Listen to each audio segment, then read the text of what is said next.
Kunmari Suba Kabuwas Pastor Lam Sing Nupi Conference Sarung Zabiriba Maya Punta Bapu Ekuli Kandia Bapu Yesus Kristus Ginda Nurukda Kurunjari Kasigi Kajaraba Matanasida Kui Pastor Lam Sing Nupi Bu Aina Thagatsai Kumsisi Aigi Manga Suba Jahiri Hau Krava Matamsing Aina Ningsingi Jahi Kudingi Conference Matanda Aigi Matamsi Adum Laire Matam Pibire Ihan Hanmalak Jahi Disingani Drama Panaduda Bible study Tauki Ahan Bati Mothio Gilaita Ye Jaru Tola Singupta Pangkok Paduta Aduki Matangi Sahidagi 2020 Dagi Hoda Prabhu Sakhan Sekwe Tore Kumsi Sutawani Aduga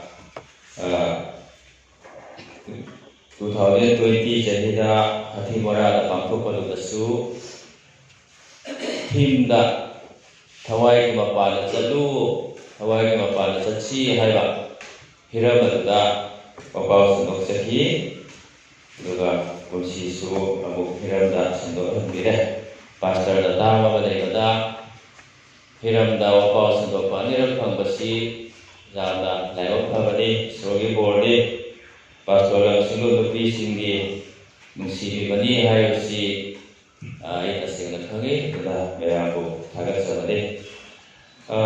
pastor ta sahi maga de kumsi si maga sa sahi oire aduna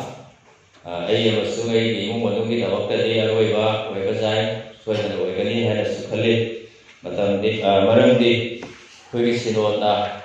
amaga yadi pastor de ta si sahi aba ni extend to se dum to darame Jadi kerana memang ini mesti tahu roisi haidana tahu kita ni. Jadi ada faktan ni orang basu atau pembantu cakap ni ada khale. Hendak ikut hiram si jam baru iba hiram apa ni? Miaya madasu si wahai se handa pada tada khangla bang tadi. Ada pastor orang batunda atau pastor orang basu hai hiram masida sendok serhe. Kunsi su adugi hiramdo amuk sorna pina lebasida yam chaw hiram oyogi marana kari matanga sandok sige haina sum khalle sandok ningai meyam le parali prabhu jisu ta amuk lengui rakado bogi matang oyogi marana haini kai si jamba haibata mamai thangdadi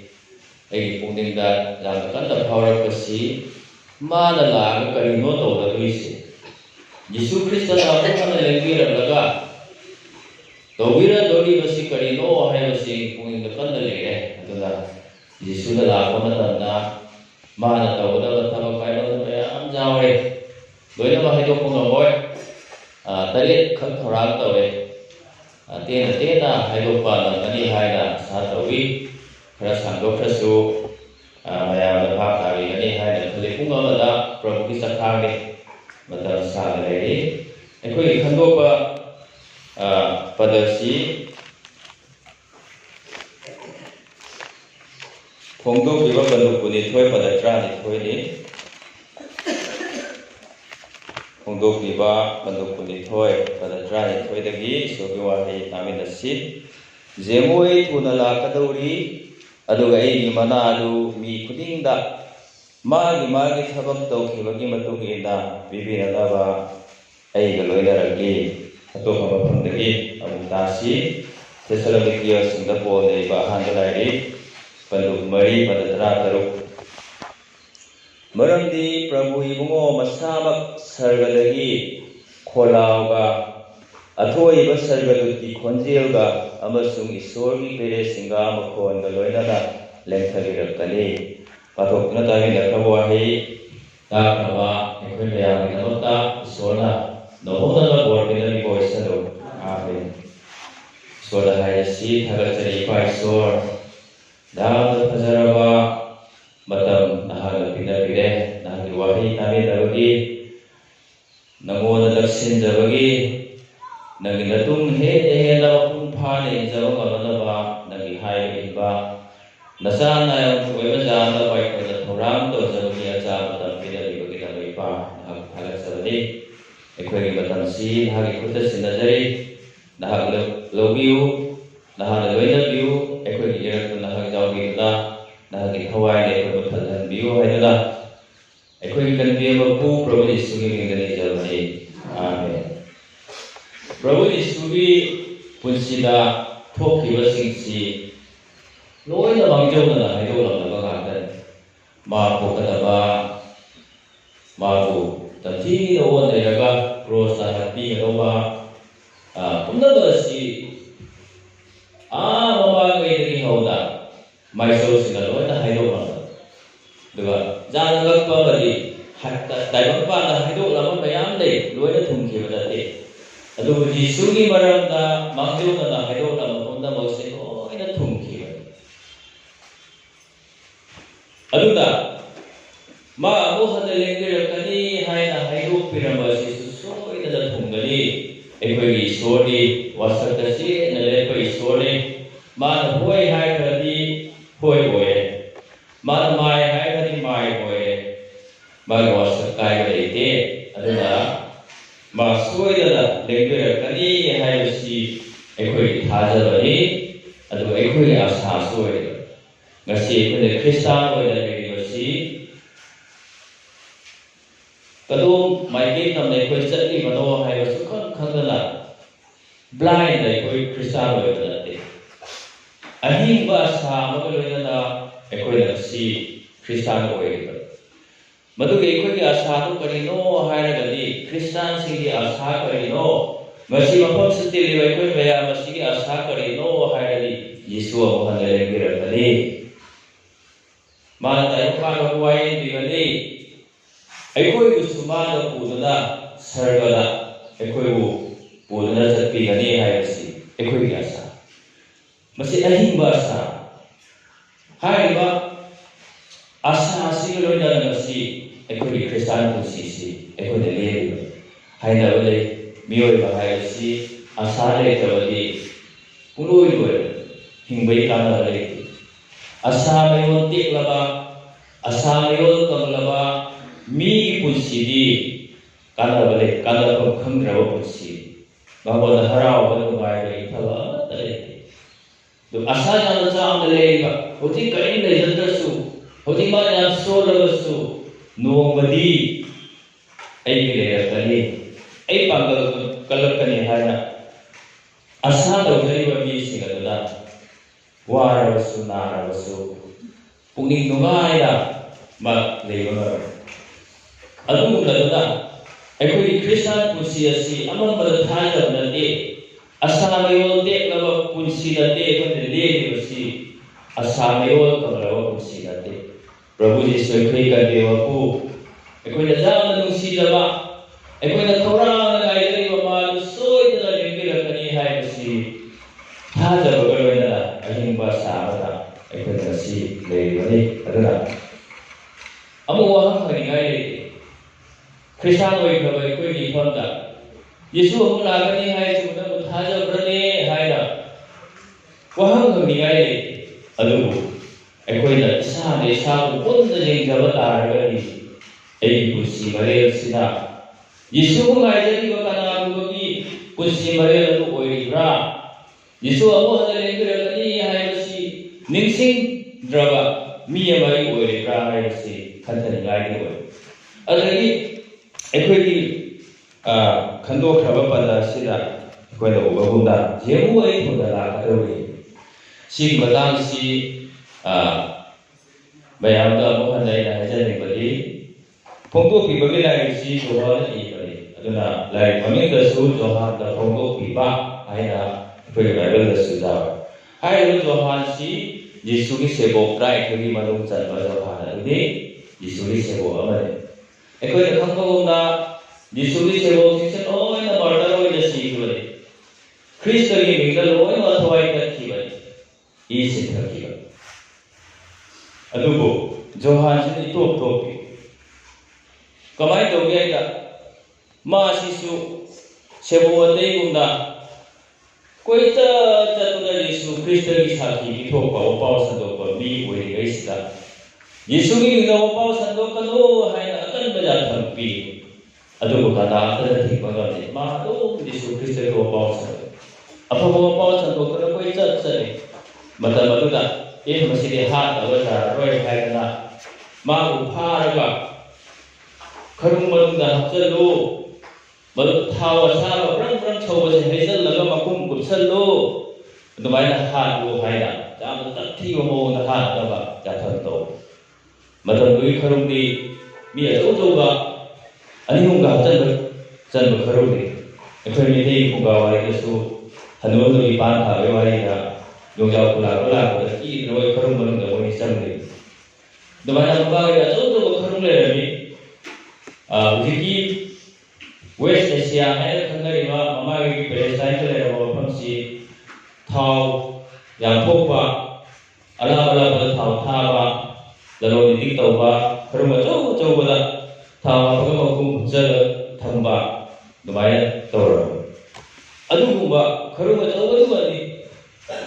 ꯖꯣꯍꯥꯟꯕꯨ ꯍꯥꯞꯆꯜꯂꯒ ꯊꯥꯎ ꯕ꯭ꯔꯪ ꯕ꯭ꯔꯪ ꯁꯧꯕꯗꯨ ꯃꯊꯛꯇ ꯍꯩꯖꯤꯜꯂꯒ ꯃꯈꯨꯝ ꯈꯨꯝꯖꯤꯜꯂꯒ ꯍꯥꯠꯇꯣꯛꯄꯅꯤ ꯑꯗꯨꯕꯨ ꯌꯥꯝꯅ ꯉꯛꯄꯗꯤ ꯅꯤꯡꯊꯧꯗꯨꯅ ꯁꯤꯔꯝꯃꯅꯤ ꯃꯈꯨꯝꯗꯣ ꯍꯥꯡꯗꯣꯛꯑꯅꯤ ꯁꯤ ꯍꯥꯏ ꯃꯇꯝꯗꯗꯤ ꯖꯣꯍꯥꯟꯗꯨ ꯀꯔꯤꯝ ꯇꯧꯔꯝꯗꯦ ꯃꯁꯥꯗ ꯑꯁꯣꯛ ꯑꯄꯟ ꯑꯃꯐꯥꯎ ꯌꯥꯎꯗꯦ ꯁꯤꯕꯗꯤ ꯂꯥꯏꯔꯗꯅ ꯍꯥꯟꯅꯒꯤ ꯍꯥꯟꯅꯒꯨꯝꯅ ꯑꯗꯨꯝ ꯂꯩꯔꯝꯃꯤ ꯑꯗꯩ ꯅꯤꯡꯊꯧꯗ ꯃꯁꯤꯗꯤ ꯌꯥꯔꯔꯣꯏꯌꯦ ꯍꯥꯠꯄꯒ ꯉꯝꯕꯖꯥꯠ ꯅꯠꯇꯦ ꯃꯁꯤ ꯅꯨꯄꯥꯁꯤ ꯑꯗꯨꯅ ꯑꯩꯈꯣꯏ ꯕ꯭ꯔꯤꯇꯤꯁ ꯄꯥꯜꯂꯤꯉꯩꯗ ꯀꯂꯥꯄꯥꯅꯤ ꯊꯥꯕ ꯍꯥꯏꯅ ꯂꯩꯔꯕꯗꯨ ꯃꯩꯇꯩꯒꯤ ꯅꯤꯡꯊꯧ ꯊꯥꯔꯒꯗꯤ ꯑꯟꯗꯃꯥꯟ ꯅꯤꯀꯣꯕꯔ ꯑꯥꯏꯂꯦꯟꯁꯇ ꯑꯗꯨꯒ ꯁꯣꯝꯗꯩꯁꯨ ꯃꯤ ꯆꯠꯄ ꯌꯥꯔꯔꯣꯏ ꯑꯩꯈꯣꯏꯁꯨ ꯍꯜꯂꯛꯄ ꯌꯥꯔꯔꯣꯏ ꯀꯂꯥꯄꯥꯅꯤ ꯊꯥꯕ ꯑꯗꯨꯃꯥꯏꯅ ꯄꯥꯠꯃꯣꯁ ꯍꯥꯏꯕ ꯏꯊꯠ ꯑꯃ ꯂꯩ ꯃꯤ ꯇꯥꯗꯕ ꯑꯗꯨꯗꯒꯤ ꯃꯤ ꯑꯁꯤꯕꯒꯤ ꯁꯔꯨꯛꯇ ꯄꯤꯛ ꯊꯟꯕ ꯃꯔꯝꯗꯤ ꯃꯗꯨꯒꯤꯗꯨꯗ ꯃꯔꯥ ꯂꯩꯕ ꯃꯤꯊꯥ ꯑꯊꯥ ꯊꯝꯈꯤꯕꯗꯨ ꯁꯤꯈ꯭ꯔꯕꯒꯤ ꯁꯔꯨꯛ ꯃꯌꯥꯝꯗꯨ ꯂꯩꯕ ꯑꯗꯨꯅ ꯖꯣꯍꯥꯟꯁꯤ ꯄꯨꯔ ꯊꯝꯃꯨꯔꯦ ꯅꯤꯡꯊꯧ ꯀꯌꯥꯗ ꯑꯗꯨꯅꯤꯅ ꯃꯤꯁꯨ ꯇꯥꯗꯕ ꯃꯐꯝꯗꯨ ꯑꯗꯨ ꯃꯥꯗꯤ ꯌꯥꯝ ꯅꯨꯡꯉꯥꯏꯔꯦ ꯂꯣꯏꯖꯈ꯭ꯔꯒꯗꯤ ꯏꯆꯤꯛ ꯆꯤꯛꯑꯗꯅ ꯃꯤꯈꯣꯏ ꯃꯈꯣꯡ ꯇꯥꯗ꯭ꯔꯕꯅꯤꯅ ꯃꯥꯅ ꯑꯗꯨꯝ ꯏꯁꯣꯔꯒꯤ ꯃꯔꯝꯗ ꯄ꯭ꯔꯚꯨ ꯌꯤꯁꯨꯒꯤ ꯃꯔꯝꯗ ꯋꯥꯈꯜ ꯇꯧꯖꯕꯁꯤꯗ ꯄ꯭ꯔꯥꯊꯅꯥꯒ ꯑꯁꯨꯛ ꯀꯟꯅ ꯇꯧꯕꯁꯤꯗ ꯄ꯭ꯔꯚꯨ ꯌꯤꯁꯨꯅ ꯃꯉꯣꯟꯗ ꯎꯍꯟꯕꯤ ꯁꯪꯁꯪꯗꯅ ꯎꯍꯟꯕꯤ ꯌꯤꯁꯨꯅ ꯃꯉꯣꯟꯗ ꯍꯥꯏꯔꯤꯕ ꯁꯅꯥ ꯃꯌꯦꯛ ꯁꯦꯡꯅ ꯐꯖꯅ ꯑꯩꯈꯣꯏꯁꯤꯒ ꯋꯥꯔꯤ ꯁꯥꯟꯅꯕ ꯑꯗꯨꯃꯥꯏꯅ ꯃꯥ ꯇꯥꯔꯦ ꯑꯗꯩ ꯃꯥꯅ ꯑꯗꯨꯝ ꯏ ꯑꯗꯨꯒꯤ ꯐꯣꯡꯗꯣꯛꯈꯤꯕꯒꯤ ꯂꯥꯏꯔꯤꯛꯁꯦ ꯁꯤꯗꯩꯁꯤꯗ ꯇꯣꯉꯥꯟ ꯇꯣꯉꯥꯟꯕ ꯃꯐꯝ ꯃꯌꯥꯝ ꯌꯥꯎꯏ ꯐꯣꯡꯗꯣꯛꯄꯤꯕ ꯍꯥꯏꯕꯁꯤ ꯔꯤꯚꯤꯂꯦꯁꯟ ꯍꯥꯏ ꯏꯪꯂꯤꯁꯇ ꯃꯁꯤ ꯑꯦꯄꯣꯀꯦꯂꯤꯞꯁ ꯍꯥꯏꯕ ꯂꯥꯏꯔꯤꯛꯇꯨꯅꯤ ꯃꯗꯨꯅ ꯇꯥꯛꯄꯗꯤ ꯃꯥꯏꯈꯨꯝ ꯍꯥꯡꯗꯣꯛꯄ ꯑꯩꯈꯣꯏ ꯄꯣꯠ ꯑꯃ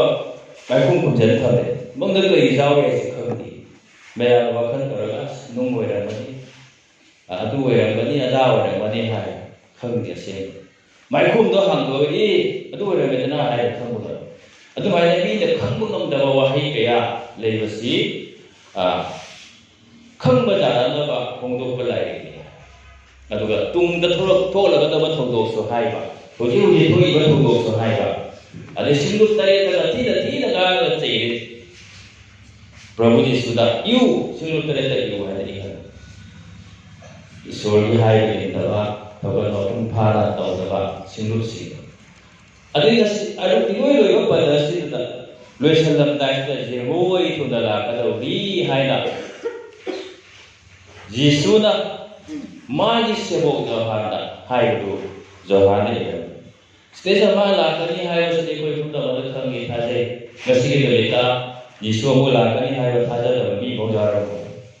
ꯑꯩꯈꯣꯏꯅ ꯊꯥꯖꯗ꯭ꯔꯒꯗꯤ ꯉꯁꯥꯏꯒꯤ ꯁꯤꯒꯨꯝꯕ ꯁꯛꯑꯝꯃꯣꯏꯕ ꯑꯩꯈꯣꯏ ꯆꯤꯌꯔꯄꯔꯁꯟꯗ ꯈꯟꯕꯗ ꯑꯗꯨ ꯊꯨꯅ ꯍꯥꯏꯕ ꯑꯃꯁꯨ ꯌꯥꯎꯏ ꯌꯦꯡꯉꯣ ꯑꯩ ꯊꯨꯅ ꯂꯥꯛꯀꯗꯧꯔꯤ ꯁꯤꯗ ꯃꯤ ꯃꯌꯥꯝꯅ ꯋꯥꯍꯪ ꯍꯪꯅꯔꯤꯕꯅꯤ ꯀꯥꯕꯨ ꯄꯥꯁꯇꯔꯗ ꯁꯤꯡꯂꯨꯞ ꯅꯨꯄꯤꯁꯤꯡꯅꯗꯤ ꯍꯪꯉꯝꯒꯅꯤ ꯊꯥꯖꯗꯦ ꯄ꯭ꯔꯤꯊꯤꯕꯤ ꯑꯄꯨꯟꯕꯗ ꯃꯤ ꯀꯌꯥꯗ ꯀꯔꯤꯒꯤꯅꯣ ma thuna lakadori hairaga ngasi chahi lising ani sura phawda ma lakrise ma la oida ma le kai khanba mi se du jawi adun isei da su hairaga isei di kuire ba 18th century de iraba batam kuina ngai bagi taibang pa se jam sok thare kira duna mi pukning hal thare maya mi pukning thawa da ba isei da tharase isei ibada hoye ngai da wari lamandre mi pukning lo na son thare kinare duna maya mi pukning thawa da isei da aduna isei ya sata thawai jaw ni isei sabada isei sabba da su pung kita ta na da isei no ai ne adagi pung ga khubak ni khubak ku ga ma da ka ya no ai ne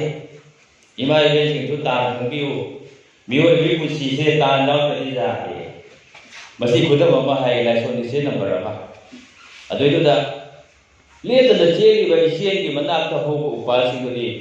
mana ka phajana nau na mana si lam pa na da song so ne ri ba ya da so ha ni khong ma pa ku ba turen ma pa ku ba da ho wa sa ma ja ni mana ne du sang le ba ni ate otom da ho u ma na roi chau su boi ni he adu da khong ma pa da ja so ma ni labu la ma da so mo adu kari gi do ising na trong ai chen tha ba da tan ni akoi mioi gi punsi chau khat pa hang pha ba gyan lo sing lei ba puna ba si tan na thon tai adu isei se kya ga ting maru oi adu da tan khang dra di chau khat pa ngam oi tha ja di adu da akoi isei he ba minute ka su pung jei ba ka su tan khang ga do mi da pung ma khon ma sai thok ra bi tu khu ba ge sel la di sei chang ding de sak te nga sai so adu da tan khang si akoi Mizoram ko jam chalu le mi lising ma wen de tan kai khu ba khu ma ge jaw de akoi si ge chalu ba pha ba ni dum jaw le isa ge ta na ba maya ge ta na ba si ja du da jam thun la ka do ri hai da du da ma ma ge na 4th century en da Christian ni mari su ba chen sa da su aran ba tami ba ka ku thona tai ga thai ni su la ga do ni pu pha ma pha Pepuja hari maupun tu dah, isu lakukan ni dari kapi, ambai kampus jalan dong ngai lagi, dua itu. Ada 2008 itu 2008 di sini milenial mereka orang dah, itu dah. Mau jawab kalau orang dah, isu lakukan ni dari pan itu ni ada. Peti kita maupun kaya ni yang suicide tu si, gari yang mana songsan dah. Jing do da ka khal jing kha da chong tha da na suicide da ma yang si la asi 2023 jo le la aduna ai khoi da ma se jam tu da la ka do le na hai wa si chu speaker me am le presbyterian ki marak da so ma ni jawi yisu tu da la ka do le si ka san do madu ma thu ta Hujik lake laksanu, hayek lake laksanu, cahi taragi betul ke lake laksanu, laki betul laksanu. Aduh, Prabu nang lengi daripada betul si korang nang ajari, hai nang korang nang ajari bermiya memakai orang si khai di baru itu. Hoi nang lake lau, hayek lake lau, cahi cang betul ke lake lau, hai nanti nang korang nang ajari, hai lagi tu hai korang lo hai korang tu tu lei hai orang bermi, orang berkoi lo itu semua tu. 2020 da 2000 da la ni hai ka suicide lo si to kari sai ba pun kha de ma la de lo ta wai ma de le ko moi hai da ki ba de si adai Christian da ba si ni marak ta su Bible ki wa san lo ra ka Yesu amuk la ka ni tai ba pa lo sen be ni hai ba ta si moi da khang ga mi sing da is tai pa se lo dro mi kai ka na ro ni na sa sing ga lai ta ma lu nang ke lo sing ka to ni zo tho ro ta thok mi si kai ka ni no tai pa lo ni dro ni ne ta mi le ma mi ne ha ro adu mo ku mo le me ti na su le me ti na to sing ga ro su le Bible ki ta ni si la na ro adu na ma si ni le si na Prabhu ni so le ke ka ni ha so ya ni ꯑꯩꯈꯣꯏꯒꯤ ꯑꯍꯤꯡꯕ ꯑꯁꯥꯅꯤ ꯊꯨꯅ ꯂꯥꯛꯀꯗꯧꯔꯦ ꯍꯥꯏꯅ ꯈꯜꯂꯤꯕꯁꯨ ꯆꯨꯝꯗꯦ, ꯂꯥꯛꯂꯣꯏ ꯍꯥꯏꯅ ꯈꯟꯕꯁꯨ ꯆꯨꯝꯗꯦ, ꯀꯣꯟꯅ ꯂꯥꯛꯀꯅꯤ, sir ꯂꯥꯛꯀꯅꯤ ꯍꯥꯏꯕꯁꯨ ꯆꯨꯝꯗꯦ. ꯑꯩꯈꯣꯏꯅ ꯇꯧꯒꯗꯧꯕꯗꯤ, ꯄ꯭ꯔꯚꯨ ꯅꯪ ꯂꯦꯡꯕꯤꯔꯕ꯭ꯔꯣ? ꯑꯩ ꯔꯦꯗꯤꯗ ꯂꯩꯔꯦ, ꯑꯩ ꯈꯧꯔꯥꯡꯅ ꯉꯥꯏꯖꯔꯤ, ꯅꯪꯕꯨ ꯑꯣꯛꯅꯅꯕ ꯑꯩ ꯈꯧꯔꯥꯡꯅ ꯉꯥꯏꯖꯔꯤ ꯍꯥꯏꯅ ꯂꯩꯕꯁꯤ ꯑꯩꯈꯣꯏꯒꯤ ꯏꯊꯧꯅꯤ. ꯄꯥꯁꯇꯣꯔ ꯂꯝꯆꯤꯡꯕ ꯅꯨꯄꯤꯁꯤꯡꯒꯤ ꯃꯊꯧꯅꯤ, ꯑꯉꯥꯡꯁꯤꯡꯒꯤꯁꯨ ꯃꯊꯧꯅꯤ. ꯉꯁꯥꯏ ꯑꯩꯅ ꯍꯥꯏꯕꯗꯣ, ꯖꯤꯁꯨꯅ ꯂꯦꯡꯕꯤꯔꯛꯂꯒ ꯇꯧꯔꯗꯣꯏꯁꯤ ꯀꯩꯅꯣ ꯍꯥꯏꯕꯁꯤ ꯍꯟꯗꯛ ꯑꯩ ꯄꯨꯛꯅꯤꯡꯗ ꯌꯥꯝ ꯆꯥꯎꯔꯦ. ꯕꯥꯏꯕꯜꯗ ꯌꯦꯡꯕꯗ ꯃꯥꯅ ꯇꯧꯔꯒ ꯊꯕꯛꯁꯤ ꯃꯌꯥꯝ ꯑꯐꯕ ꯄꯥꯎꯁꯤꯡꯗꯒꯤ ꯍꯧꯔꯒ ꯐꯣꯡꯗꯣꯛꯄꯤꯕ ꯐꯥꯎ. ꯑꯗꯨꯕꯨ ꯋꯥꯔꯦꯝꯗꯕꯒꯤ ꯂꯥꯏꯔꯤꯛ 18ꯁꯤꯗ ꯃꯐꯝꯗ ꯖꯤꯁꯨꯅ ꯑꯃꯨꯛ ꯂꯦꯡꯕꯤꯔꯛꯂꯒ ꯇꯧꯒꯗꯕꯁꯤ ꯃꯌꯥꯝ ꯌꯥꯎꯔꯣꯏꯅ ꯍꯥꯏꯗꯣꯛꯄꯒꯤ ꯃꯇꯝ ꯂꯩꯔꯣꯏ. ꯈꯔ ꯍꯥꯏꯗꯣꯛꯆꯕ ꯇꯥꯔꯒꯗꯤ ꯏꯍꯥꯟ ꯍꯥꯟꯕꯗꯗꯤ ꯂꯨꯛꯅ ꯂꯦꯡꯕ ꯐꯕ ꯄꯥꯎ ꯄꯗꯨ 9:13ꯇ, ꯂꯨꯛ 9:13ꯇ ꯃꯥꯒꯤ ꯑꯃꯁꯨꯡ ꯃꯥꯒꯤ ꯋꯥꯍꯩꯁꯤꯡꯒꯤꯗꯃꯛ ꯏꯀꯥꯏꯕꯁꯤꯡꯗꯨꯕꯨ ꯏꯀꯥꯏꯍꯟꯕꯤꯅꯕ ꯌꯤꯁꯨ ꯑꯃꯨꯛ ꯂꯥꯛꯀꯅꯤ. ꯃꯥꯒꯤ ꯑꯃꯁꯨꯡ ꯃꯥꯒꯤ ꯋꯥꯍꯩꯁꯤꯡꯒꯤꯗꯃꯛ ꯏꯀꯥꯏꯕꯁꯤꯡꯗꯨꯕу ꯏꯀꯥꯏꯍꯟꯅꯕ ꯌꯤꯁꯨꯅ ꯑꯃꯨꯛ ꯂꯦꯡꯕꯤꯔꯛꯀꯅꯤ. ꯃꯁꯤ ꯕꯥꯏꯕꯜꯗ ꯃꯌꯦꯛ ꯁꯦꯡꯅ ꯌꯥꯎꯏ. ꯃꯁꯤꯗ ꯍꯥꯏꯔꯤꯁꯤ ꯀꯩ ꯍꯥꯏ?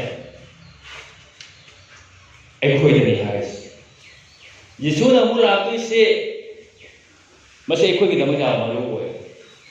ꯃꯥꯅ ꯂꯥꯛꯂꯤꯉꯩ ꯃꯇꯝ ꯑꯁꯤꯗ ꯌꯤꯁꯨꯒꯤ ꯃꯤꯡꯗ ꯏꯀꯥꯏꯕ, ꯌꯤꯁꯨꯒꯤ ꯋꯥꯍꯩꯗ ꯏꯀꯥꯏꯕ ꯃꯤꯁꯤꯡ ꯑꯗꯨꯕꯨ ꯃꯥꯅ ꯂꯥꯛꯄ ꯃꯇꯝꯗ ꯏꯀꯥꯏꯍꯟꯕꯤꯒꯅꯤ ꯍꯥꯏ. ꯃꯁꯤꯅ ꯈꯪꯍꯟꯕꯗꯤ ꯀꯔꯤꯅꯣ ꯏꯆꯤꯜ ꯏꯅꯥꯎꯁꯤꯡ? ꯑꯩ ꯈ꯭ꯔꯤꯁꯇꯥꯟꯗꯤ ꯑꯣꯏꯔꯒ ꯈ꯭ꯔꯤꯁꯇꯥꯟꯅꯤ ꯍꯥꯏꯕ ꯉꯝꯖꯗꯕ, ꯈ꯭ꯔꯤꯁꯇꯥꯟꯅꯤ ꯍꯥꯏꯕ ꯏꯀꯥꯏꯕ, ꯌꯨꯝꯗꯒꯤ ꯅꯤꯡꯅ ꯁꯟꯇꯥꯅ ꯏꯁꯣꯔ ꯈꯨꯔꯨꯝꯕ ꯂꯥꯛꯄꯗꯁꯨ ꯃꯤꯅ ꯑꯩꯕꯨ ꯈ꯭ꯔꯤꯁꯇꯥꯟꯅꯤ ꯍꯥꯏꯈꯤꯅꯤ ꯍꯥꯏꯗꯨꯅ ꯕꯥꯏꯕꯜ ꯄꯥꯏꯗꯨꯅ ꯂꯥꯛꯄ ꯉꯝꯗꯕ, ꯏꯁꯩ ꯂꯥꯏꯔꯤꯛ ꯄꯥꯏꯗꯨꯅ ꯂꯥꯛꯄ ꯉꯝꯗꯕ, ꯃꯤꯅ ꯅꯪ ꯈ꯭ꯔꯤꯁꯇꯥꯟꯂ ꯍꯥꯏꯅ ꯍꯪꯕ ꯃꯇꯝꯗꯁꯨ ꯅꯠꯇꯦ, ꯑꯩ ꯅꯠꯇꯦ ꯀꯥꯏꯅ ꯈꯨꯝꯕ, ꯑꯗꯨꯒꯨꯝꯕ ꯈ꯭ꯔꯤꯁꯇꯥꯟꯁꯤꯡ ꯑꯗꯨꯕꯨ ꯏꯀꯥꯏꯕ ꯄꯤꯅꯅꯕ, ꯑꯗꯨꯁꯨ ꯇꯥꯏꯕꯪꯄꯥꯟ ꯄꯨꯝꯕꯒꯤ ꯃꯃꯥꯡꯗ ꯏꯀꯥꯏꯕ ꯄꯤꯅꯅꯕ ꯌꯤꯁꯨ ꯑꯃꯨꯛ ꯂꯥꯛꯇꯣꯏꯅꯤ. ꯉꯁꯤꯒꯤ ꯅꯨꯃꯤꯠ ꯑꯁꯤꯗ ꯆꯥꯡꯊꯦꯡꯅ ꯊꯟꯕ ꯃꯤꯑꯣꯏꯕꯒꯤ ꯄꯨꯟꯁꯤ, ꯃꯤꯀꯨꯞ ꯄꯨꯡꯖꯥ ꯈꯨꯗꯤꯡ ꯑꯩꯈꯣꯏ ꯆꯥꯡꯊꯦꯡ ꯊꯦꯡꯅꯔꯤꯕꯅꯤ.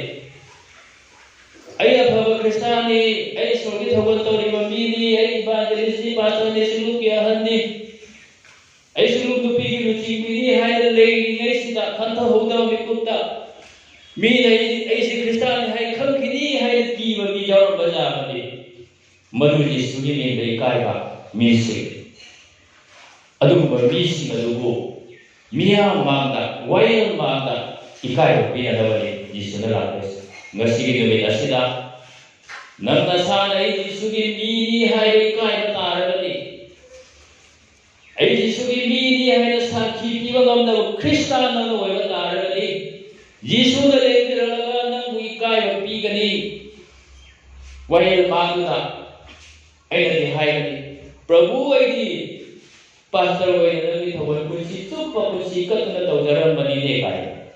ꯀꯅꯥꯒꯨꯝꯕꯅꯗꯤ ꯑꯩꯗꯤ ꯁꯤꯡꯂꯨꯞꯀꯤ ꯑꯍꯟꯅꯤꯅꯦ, ꯅꯪꯒꯤ ꯊꯧꯒꯜ ꯄꯨꯟꯁꯤ ꯆꯨꯞꯄ ꯁꯤꯐꯥꯎ ꯇꯧꯔꯝꯂꯕꯅꯤ. ꯏꯚꯥꯟꯖꯦꯂꯤꯁꯁꯤꯡꯅ ꯍꯥꯏꯒꯅꯤ, ꯑꯩꯈꯣই ꯄꯨꯝꯅꯃꯛꯅ ꯍꯥꯏꯅꯤꯡꯉꯥꯏ ꯂꯩꯒꯅꯤ. ꯑꯗꯨꯕꯨ ꯃꯥꯅ ꯀꯃꯥꯏꯅ ꯈꯨꯝꯃꯛꯀꯅꯤ? ꯇꯨꯀꯠꯆꯩ, ꯅꯪꯗꯤ ꯑꯩꯒꯤ ꯃꯤꯅꯤ ꯍꯥꯏꯕꯗ ꯏꯀꯥꯏꯖꯩ. ꯕꯥꯏꯕꯜꯒꯤ ꯂꯣꯟꯗ ꯃꯥꯒꯤ ꯃꯤꯡꯗ ꯏꯀꯥꯏꯕꯁꯤꯡ ꯑꯗꯨꯕꯨ ꯒꯤꯗꯃꯛ ꯃꯥꯅꯁꯨ ꯏꯀꯥꯏꯕꯤꯒꯅꯤ ꯍꯥꯏ. ꯌꯤꯁꯨꯗ ꯑꯩ ꯏꯀꯥꯏꯖꯩ, ꯅꯪ ꯑꯩꯒꯤ ꯃꯤꯅꯤ ꯍꯥꯏꯕꯗ ꯏꯀꯥꯏꯖꯩ ꯍꯥꯏꯅ ꯍꯥꯏꯗꯧꯔꯤ. ꯑꯗꯨꯗꯒꯤ ꯍꯦꯟꯅ ꯆꯣꯞꯅꯤꯡꯉꯥꯏ ꯀꯩ ꯂꯩ? ꯄꯨꯟꯁꯤ ꯆꯨꯞꯄ ꯈ꯭ꯔꯤꯁꯇꯥꯟꯅꯤ ꯍꯥꯏꯅ ꯂꯩꯔꯝꯕ, ꯏꯁꯣꯔꯒꯤ ꯊꯧꯒꯜ ꯑꯣꯏꯅꯤ ꯍꯥꯏꯅ ꯂꯩꯔꯝꯕ ꯌꯤꯁꯨ ꯂꯦꯡꯕꯤꯔꯛꯂꯒ ꯃꯥꯅ ꯋꯥꯌꯦꯜ ꯇꯧꯕ ꯃꯇꯝꯗꯨꯗꯗꯤ ꯏꯀꯥꯏꯖꯩ, ꯅꯪ ꯑꯩꯒꯤ ꯃꯤꯅꯤ ꯍꯥꯏꯕꯗ ꯏꯀꯥꯏꯖꯩ ꯍꯥꯏꯅ ꯃꯥꯅ ꯍꯥꯏꯕ ꯇꯥꯔꯒꯗꯤ ꯑꯩꯈꯣꯏꯅ ꯇꯧꯈꯤꯕ ꯃꯌꯥꯝ ꯑꯗꯨ ꯀꯔꯤ ꯀꯥꯟꯅꯕ ꯂꯩꯔꯤꯕ? ꯑꯗꯨꯅ ꯍꯧꯖꯤꯛꯀꯤ ꯄꯨꯡꯖꯥ ꯑꯁꯤꯗ ꯃꯔꯨ ꯑꯣꯏ. ꯌꯤꯁꯨꯒꯤ ꯃꯤꯡꯗ ꯏꯀꯥꯏꯗꯕ ꯃꯤ ꯑꯃ ꯑꯩꯈꯣꯏ ꯑꯣꯏꯕ ꯇꯥꯔꯦ. ꯃꯥꯒꯤ ꯋꯥꯍꯩꯁꯤꯡꯒꯤꯗꯃꯛ ꯏꯀꯥꯏꯗꯕ ꯃꯤ ꯑꯩꯈꯣꯏ ꯑꯣꯏꯕ ꯇꯥꯔꯦ. ꯃꯥꯅ ꯍꯥꯏꯔꯤꯕ ꯁꯥꯁꯇ꯭ꯔꯗ ꯌꯥꯎꯔꯤꯕ ꯖꯤꯁꯨꯒꯤ ꯋꯥꯍꯩ ꯃꯌꯥꯝ ꯃꯥꯅ ꯑꯩꯈꯣꯏꯗ ꯇꯥꯛꯄꯤꯔꯝꯕ ꯇꯝꯕꯤꯔꯝꯕ ꯃꯌꯥꯝ ꯑꯁꯤꯒꯤ ꯃꯔꯝꯗ ꯑꯩꯈꯣꯏ ꯏꯀꯥꯏꯕ ꯌꯥꯗꯦ ꯖꯤꯁꯨꯅ ꯍꯥꯏꯔꯝꯕꯅꯤꯅꯦ ꯀꯥꯏꯅ ꯃꯤꯉꯣꯟꯗ ꯍꯥꯏꯔꯤꯕ ꯆꯥꯡ ꯏꯀꯥꯏꯖꯕ ꯑꯩꯈꯣꯏꯒꯤ ꯏꯔꯛꯇꯗꯤ ꯀꯅꯥꯒꯨꯝꯕꯗꯤ ꯑꯁꯨꯛ ꯀꯨꯏꯅ ꯈ꯭ꯔꯤꯁꯇꯥꯟ ꯑꯣꯏꯔ ꯐꯥꯎꯗ ꯑꯗꯨꯒꯤ ꯋꯥꯗꯨꯗꯤ ꯖꯤꯁꯨꯅ ꯍꯥꯏꯔꯝꯕꯅꯤꯅꯦ ꯖꯤꯁꯨꯅ ꯑꯗꯨꯃꯥꯏꯅ ꯍꯥꯏꯔꯝꯃꯤꯅꯦ ꯀꯥꯏꯅ ꯃꯆꯤꯟꯗꯒꯤ ꯁꯨꯡꯊꯣꯛ ꯊꯣꯛꯇ꯭ꯔꯤꯕ ꯃꯤꯁꯨ ꯌꯥꯎꯔꯝꯕ ꯖꯥꯠꯅꯤ ꯑꯗꯨꯒꯨꯝꯕ ꯃꯤꯁꯤꯡ ꯑꯗꯨ ꯏꯀꯥꯏꯕꯅꯤ ꯀꯔꯤꯒꯤꯅꯣꯗ ꯑꯩꯒꯤ ꯋꯥꯍꯩ ꯑꯃꯐꯥꯎ ꯅꯣꯡꯃꯇ ꯅꯤꯡꯁꯤꯡꯈꯤꯗ꯭ꯔꯤꯕ ꯑꯩꯒꯤ ꯋꯥꯍꯩ ꯃꯆꯦꯠ ꯑꯃ ꯄꯜꯂꯒ ꯃꯤꯁꯤꯡꯅ ꯍꯥꯏꯈꯤꯗꯕ ꯀꯔꯤꯒꯤꯅꯣ ꯑꯩꯈꯣꯏꯒꯤ ꯆꯤꯟꯗꯒꯤ ꯇꯥꯍꯩꯗꯕ ꯋꯥꯁꯨ ꯃꯌꯥꯝ ꯊꯣꯛꯑꯝꯕ ꯌꯥꯏ ꯃꯊꯧ ꯇꯥꯗꯕ ꯋꯥꯁꯨ ꯃꯌꯥꯝ ꯉꯥꯡꯉꯝꯕ ꯌꯥꯏ ꯋꯥꯔꯦꯝꯁꯨ ꯃꯌꯥꯝ ꯉꯥꯡꯉꯝꯕ ꯌꯥꯏ ꯀꯟꯕꯤꯕ ꯃꯄꯨ ꯌꯤꯁꯨ ꯈ꯭ꯔꯤꯁꯇꯅ ꯍꯥꯏꯔꯝꯕ ꯃꯃꯜ ꯂꯩꯔꯕ ꯑꯔꯊ ꯆꯦꯜꯂꯕ ꯋꯥꯍꯩꯁꯤꯡ ꯑꯗꯨ ꯑꯩꯈꯣꯏꯒꯤ ꯆꯤꯟꯗꯒꯤ ꯊꯣꯛꯇ꯭ꯔꯤꯕ ꯀꯔꯤꯒꯤꯅꯣ ꯑꯩꯈꯣꯏꯒꯤ ꯆꯤꯟꯗꯒꯤ ꯖꯤꯁꯨꯒꯤ ꯋꯥꯍꯩ ꯊꯣꯛꯇ꯭ꯔꯕ ꯇꯥꯔꯒꯗꯤ ꯃꯥꯒꯤ ꯋꯥꯍꯩꯒꯤꯗꯃꯛ ꯏꯀꯥꯏꯕ ꯍꯥꯏꯅ ꯁꯥꯁꯇ꯭ꯔꯗ ꯍꯥꯏꯔꯤꯁꯨ ꯑꯣꯏꯒꯅꯤ ꯑꯗꯨꯒꯨꯝꯕ ꯃꯤꯗꯨ ꯖꯤꯁꯨꯅ ꯋꯥꯌꯦꯜ ꯃꯥꯡꯗ ꯏꯀꯥꯏꯕ ꯄꯤꯒꯅꯤ ꯃꯔꯝ ꯑꯗꯨꯅ ꯑꯩꯈꯣꯏꯒꯤ ꯍꯤꯔꯝ ꯑꯁꯤꯅ ꯑꯩꯈꯣꯏꯗ ꯌꯦꯡꯁꯤꯟꯕꯤꯔꯤꯕꯗꯤ ꯖꯤꯁꯨꯒꯤ ꯃꯤꯡꯒꯤꯗꯃꯛ ꯑꯩꯈꯣꯏ ꯏꯀꯥꯏꯕꯁꯤ ꯑꯩꯈꯣꯏꯒꯤ ꯁ꯭ꯀꯨꯜꯗ ꯑꯣꯏꯔꯁꯨ ꯀꯣꯂꯦꯖꯇ ꯑꯣꯏꯔꯁꯨ ꯑꯩꯒꯤ ꯊꯕꯛ ꯃꯐꯝꯗ ꯑꯣꯏꯔꯁꯨ ꯑꯩꯈꯣꯏꯅ ꯂꯣꯏꯅ ꯈꯪꯉꯤ ꯑꯩꯈꯣꯏꯒꯤ ꯃꯥꯏꯅꯣꯔꯤꯇꯤ ꯀ꯭ꯂꯥꯁ ꯑꯃꯗ ꯏꯇꯣꯝꯇ ꯈ꯭ꯔꯤꯁꯇꯥꯟ ꯑꯣꯏꯔꯝꯕ ꯌꯥꯏ ꯑꯗꯨꯛ ꯆꯥꯎꯔꯕ ꯑꯣꯐꯤꯁ ꯑꯩꯅ ꯊꯕꯛ ꯁꯨꯔꯤꯕꯗꯨꯗ ꯑꯩ ꯏꯇꯣꯝꯇ ꯈ꯭ꯔꯤꯁꯇꯥꯟ ꯑꯣꯏꯔꯝꯕ ꯌꯥꯏ ꯍꯥꯏꯔꯤꯕ ꯃꯐꯝ ꯑꯗꯨꯗ ꯖꯤꯁꯨꯒꯤ ꯁꯥꯈꯤ ꯑꯣꯏꯅ ꯑꯩꯈꯣꯏꯅ ꯂꯩꯕꯁꯤ ꯏꯁꯣꯔꯅ ꯄꯥꯝꯕꯅꯤ ꯖꯤꯁꯨꯒꯤ ꯃꯤꯡꯒꯤꯗꯃꯛ ꯑꯩꯈꯣꯏ ꯏꯀꯥꯏꯒꯗꯧꯕꯅꯤ ꯐꯣꯡꯅ ꯑꯩ ꯖꯤꯁꯨꯒꯤ ꯃꯤꯅꯤ ꯑꯩ ꯈ꯭ꯔꯤꯁꯇꯥꯟꯅꯤ ꯍꯥꯏꯕꯁꯤ ꯍꯥꯏꯗꯣꯛꯄ ꯉꯝꯕ ꯃꯤ ꯑꯃ ꯑꯣꯏꯕ ꯇꯥꯏ ꯃꯔꯝꯗꯤ ꯑꯩꯈꯣꯏꯒꯤꯗꯃꯛꯇ ꯀ꯭ꯔꯣꯁꯇ ꯑꯋꯥꯕ ꯈꯥꯡꯗꯨꯅ ꯁꯤꯕꯤꯈꯤꯕ ꯊꯋꯥꯏꯅ ꯄꯣꯊꯥꯕ ꯑꯣꯏꯅ ꯄꯤꯕꯤꯈꯤꯕ ꯖꯤꯁꯨꯒꯤ ꯃꯤꯡꯗ ꯑꯩꯈꯣꯏꯅ ꯀꯔꯤꯒꯤ ꯏꯀꯥꯏꯕꯅꯣ ꯄ꯭ꯔꯤꯊꯤꯕꯤꯁꯤꯗ ꯆꯍꯤ ꯂꯤꯁꯤꯡ ꯑꯅꯤꯒꯤ ꯃꯃꯥꯡꯗꯒꯤ ꯉꯁꯤ ꯐꯥꯎꯕꯗ ꯖꯤꯁꯨꯒꯤ ꯃꯤꯡꯗ ꯏꯀꯥꯏꯗꯕ ꯃꯤꯒꯤ ꯋꯥꯔꯤ ꯃꯌꯥꯝ ꯑꯩꯈꯣꯏꯅ ꯇꯥꯏ ꯑꯩ ꯍꯥꯟꯅꯁꯨ ꯍꯥꯏꯔ ꯃꯥꯜꯂꯦ ꯄꯥꯀꯤꯁꯇꯥꯟꯗꯁꯨ ꯑꯁꯤꯌꯥ ꯕꯤꯕꯤ ꯍꯥꯏꯕ ꯄꯥꯀꯤꯁꯇꯥꯟꯗꯗꯤ ꯈ꯭ꯔꯤꯁꯇꯥꯟꯁꯤꯡꯕꯨ ꯇꯝꯊꯤꯅ ꯋꯥꯠꯅꯩ ꯈ꯭ꯔꯤꯁꯇꯥꯟ ꯅꯨꯡꯁꯤꯗꯦ ꯃꯈꯣꯏꯒꯤ ꯕ꯭ꯂꯁ ꯍꯦꯕꯤ ꯑꯦꯛ ꯍꯥꯏꯕꯗꯨ ꯁꯤꯖꯤꯟꯅꯔꯒ ꯃꯔꯥꯟꯁꯨ ꯂꯩꯇꯕ ꯃꯤꯗꯨ ꯃꯔꯥꯟ ꯁꯤꯖꯤꯜꯂꯒ ꯖꯦꯜ ꯊꯥꯖꯤꯟꯕ ꯐꯥꯁꯤ ꯇꯧꯔꯒ ꯍꯥꯠꯇꯣꯛꯄꯁꯨ ꯌꯥꯎꯔꯦ ꯑꯁꯤꯌꯥ ꯕꯤꯕꯤ ꯍꯥꯏꯁꯤꯁꯨ ꯑꯣꯐꯤꯁ ꯑꯃꯗ ꯊꯕꯛ ꯁꯨꯖꯕ ꯑꯗꯨ ꯂꯩꯔꯤꯕ ꯃꯥ ꯃꯇꯣꯝꯇꯅꯤꯕ ꯈ꯭ꯔꯤꯁꯇꯥꯟꯁꯤ ꯂꯩꯔꯤꯕ ꯃꯌꯥꯝꯗꯨꯅ ꯑꯗꯨꯝ ꯃꯨꯁꯂꯤꯝ ꯑꯣꯜꯂꯣ ꯑꯗꯨꯝ ꯍꯥꯏ ꯑꯗꯨꯒꯤ ꯅꯠꯇꯕ ꯃꯥꯅ ꯇꯧꯗꯕ ꯊꯕꯛꯁꯨ ꯇꯧꯏ ꯍꯥꯏꯕꯤꯕ ꯌꯥꯝꯅ ꯑꯣꯠ ꯂꯩꯕꯖꯥꯠꯅꯤ ꯃꯣꯔꯦꯜ ꯍꯦꯔꯥꯁꯃꯦꯟ ꯇꯧꯏ ꯑꯗꯨꯗꯒꯤꯗꯤ ꯃꯥꯅ ꯅꯣꯡꯃ ꯈꯥꯡꯉꯝꯃꯛꯇꯗꯅ ꯅꯣꯏꯒꯤ ꯃꯍꯃꯗ ꯅꯠꯇ꯭ꯔꯅꯦ ꯖꯤꯁꯨꯗꯤ ꯏꯁꯣꯔ ꯅꯠꯇ꯭ꯔꯅꯦ ꯑꯩ ꯖꯤꯁꯨ ꯊꯥꯖꯕ ꯃꯤ ꯑꯣꯏꯔꯒ ꯀꯩꯗꯧꯔꯦ ꯀꯥꯏꯅ ꯈꯔ ꯈꯨꯝꯕ ꯌꯥꯗꯦ ꯑꯗꯩ ꯃꯥꯒꯤ ꯃꯊꯛꯇ ꯃꯣꯏ ꯑꯣꯐꯤꯁ ꯂꯩꯔꯤ ꯃꯌꯥꯝꯁꯨ ꯂꯣꯏꯅ ꯃꯥꯟꯅꯔꯒ ꯀꯣꯔꯠꯇ ꯀꯦꯁ ꯄꯥꯜꯂꯤ ꯃꯥꯅ ꯃꯍꯃꯗ ꯊꯤꯅ ꯉꯥꯡꯉꯤ ꯀꯨꯔꯥꯟ ꯄꯜꯂ ꯊꯤꯅ ꯉꯥꯡꯉꯤ ꯄꯥꯀꯤꯁꯇꯥꯟꯗꯗꯤ ꯀꯅꯥꯒꯨꯝꯕꯗ ꯀꯨꯔꯥꯟꯕꯨ ꯉꯥꯡꯉꯗꯤ ꯐꯥꯁꯤ ꯇꯧꯔ ꯍꯥꯠꯇꯦ ꯃꯍꯃꯗ ꯊꯤꯅ ꯉꯥꯡꯉꯗꯤ ꯐꯥꯁꯤ ꯇꯧꯔ ꯍꯥꯠꯇꯦ ꯁꯨꯃꯥꯏꯁꯨ ꯍꯥꯏꯗꯕ ꯋꯥꯗꯣ ꯍꯥꯏꯔꯦ ꯍꯥꯏꯅ ꯑꯔꯥꯟꯕ ꯁꯥꯇꯤ ꯄꯤꯁꯜꯂꯒ ꯐꯥꯁꯤ ꯇꯧꯅꯕ ꯗꯦꯠ ꯔꯥꯏ ꯇꯥꯔꯕ ꯑꯗꯨꯕꯨ ꯄ꯭ꯔꯤꯊꯤꯕꯤꯗ ꯂꯩꯔꯤꯕ ꯈ꯭ꯔꯤꯁꯇꯥꯟ ꯂꯩꯕꯥꯛ ꯃꯌꯥꯝꯁꯤꯗ ꯀꯟꯅ ꯄ꯭ꯔꯦꯁꯔ ꯄꯤꯕꯗꯒꯤ ꯄ꯭ꯔꯥꯏꯝ ꯃꯤꯅꯤꯁꯇꯔꯗꯨꯅ ꯀꯣꯔꯠꯀꯤ ꯋꯥꯔꯦꯞ ꯂꯩꯔꯁꯨ ꯃꯄꯥꯟꯗ ꯃꯥꯕꯨ ꯑꯦꯁꯤꯂꯝ ꯄꯤꯕ ꯂꯩꯕꯥꯛ ꯊꯥꯗꯣꯛꯈꯤ ꯍꯧꯖꯤꯛ ꯃꯥ ꯂꯩꯍꯜꯂꯒꯦ ꯀꯟꯅ ꯀꯩꯁꯨ ꯂꯩꯔꯤꯗꯤ ꯒꯨꯒꯜꯗꯒ ꯁꯥꯔꯆ ꯇꯧꯔꯗꯤ ꯃꯥꯏ ꯐꯣꯇꯣꯒ ꯊꯣꯛꯂꯛꯀꯅꯤ ꯃꯥꯏ ꯋꯥꯔꯤ ꯃꯥ ꯍꯥꯏꯗꯤ ꯄꯥꯀꯤꯁꯇꯥꯟꯗ ꯑꯃꯨꯛ ꯆꯠꯂꯒꯦ ꯃꯥꯕꯨ ꯍꯥꯠꯀꯅꯤ ꯍꯥꯏꯅ ꯔꯥꯏ ꯇꯥꯅ ꯂꯩꯕ ꯍꯜꯂꯗꯤ ꯍꯥꯠꯀꯦꯅ ꯀꯥꯏꯅ ꯃꯥ ꯆꯠꯈꯤ ꯌꯤꯁꯨꯒꯤ ꯃꯤꯡꯒꯤꯗꯃꯛ ꯏꯀꯥꯏꯗꯕ ꯍꯥꯏ ꯑꯁꯤꯌꯥꯗꯒꯤ ꯁꯤꯡꯂꯨꯞꯀꯤ ꯏꯇꯤꯍꯥꯁꯇ ꯑꯗꯨꯒꯨꯝꯕ ꯅꯨꯄꯤ ꯃꯌꯥꯝ ꯂꯩꯈ꯭ꯔꯦ ꯏꯟꯗꯤꯌꯥꯗꯁꯨ ꯂꯩ ꯑꯗꯨꯅ ꯃꯤꯅ ꯇꯧꯕ ꯉꯝꯃꯒ ꯑꯩꯈꯣꯏꯅ ꯀꯔꯤꯒꯤ ꯉꯝꯃꯣꯏꯗꯣꯏꯅꯣ ꯃꯩꯇꯩ ꯅꯨꯄꯤꯁꯤꯡꯁꯤ ꯑꯁꯣꯟꯕꯤ ꯅꯠꯇꯦ ꯂꯤꯡꯖꯦꯜ ꯂꯩꯕꯤ ꯅꯨꯄꯤ ꯉꯥꯛꯇꯅꯤ ꯍꯧꯖꯤꯛꯇꯒꯤ ꯍꯧꯅ ꯌꯤꯁꯨꯒꯤ ꯃꯤꯡꯗ ꯏꯀꯥꯏꯗꯕ ꯃꯥꯒꯤ ꯋꯥꯍꯩꯒꯤꯗꯃꯛ ꯏꯀꯥꯏꯗꯕ ꯃꯤ ꯑꯃ ꯑꯣꯏꯗꯨꯅ ꯍꯌꯦꯡ ꯌꯤꯁꯨꯗ ꯂꯦꯞꯄꯤꯔꯛꯂꯒꯁꯨ ꯑꯩꯒꯤ ꯃꯤꯅꯤ ꯍꯥꯏꯕꯗꯤ ꯏꯀꯥꯏꯖꯩ ꯅꯪꯅꯤ ꯍꯥꯏꯅ ꯍꯥꯏꯗꯅꯕ ꯊꯧꯔꯥꯡ ꯇꯧꯁꯤ ꯑꯅꯤꯁꯨꯕꯗꯗꯤ ꯃꯤꯁꯤꯡꯒꯤ ꯃꯥꯡꯗ ꯃꯥꯕꯨ ꯌꯥꯗꯕ ꯃꯤ ꯈꯨꯗꯤꯡꯕꯨ ꯏꯁꯣꯔꯒꯤ ꯃꯥꯡꯗ ꯌꯥꯕꯤꯗꯅꯕ ꯃꯥ ꯂꯥꯛꯇꯣꯏꯁꯤ ꯍꯥꯏꯗꯤ ꯃꯥ ꯂꯥꯛꯑꯒ ꯋꯥꯌꯦꯜ ꯇꯧꯔꯅꯤ ꯋꯥꯌꯦꯜ ꯇꯧꯕ ꯃꯇꯝ ꯑꯗꯨꯗ ꯑꯩꯈꯣꯏꯅ ꯇꯥꯏꯕꯪꯄꯥꯟꯗ ꯂꯩꯔꯤꯉꯩꯗ ꯖꯤꯁꯨ ꯂꯥꯛꯇ꯭ꯔꯤꯉꯩꯗ ꯃꯤꯒꯤ ꯃꯃꯥꯡꯗ ꯖꯤꯁꯨꯕꯨ ꯌꯥꯕꯤꯈꯤꯗꯕꯁꯤꯡ ꯑꯗꯣ ꯏꯁꯣꯔꯒꯤ ꯃꯥꯡꯗ ꯃꯥꯅꯁꯨ ꯌꯥꯕꯤꯔꯣꯏ ꯋꯥꯌꯦꯜꯒꯤ ꯅꯨꯃꯤꯠ ꯉꯁꯥꯏꯒꯤꯗꯣ ꯈꯔꯗꯤ ꯃꯔꯤ ꯂꯩꯅꯩ ꯑꯗꯣ ꯈꯔ ꯇꯣꯉꯥꯟꯅ ꯍꯥꯏꯕꯖꯥ ꯃꯁꯤꯒꯨꯝꯕꯁꯦ ꯃꯌꯥꯝ ꯊꯣꯛꯈ꯭ꯔꯕꯅꯤ ꯑꯩꯈꯣꯏ ꯕꯔꯥꯛ ꯑꯦꯔꯤꯌꯥꯒꯤ ꯃꯤꯁꯟ ꯄ꯭ꯔꯦꯁꯕꯤꯇꯔꯤꯗ ꯅꯠꯇꯦ ꯕꯔꯥꯛ ꯑꯦꯔꯤꯌꯥꯒꯤ ꯑꯇꯣꯞꯄ ꯄ꯭ꯔꯦꯁꯕꯤꯇꯔꯤ ꯑꯃꯗ ꯆꯍꯤ ꯈꯔꯒꯤ ꯃꯃꯥꯡꯗ ꯊꯣꯛꯈ꯭ꯔꯕꯅꯤ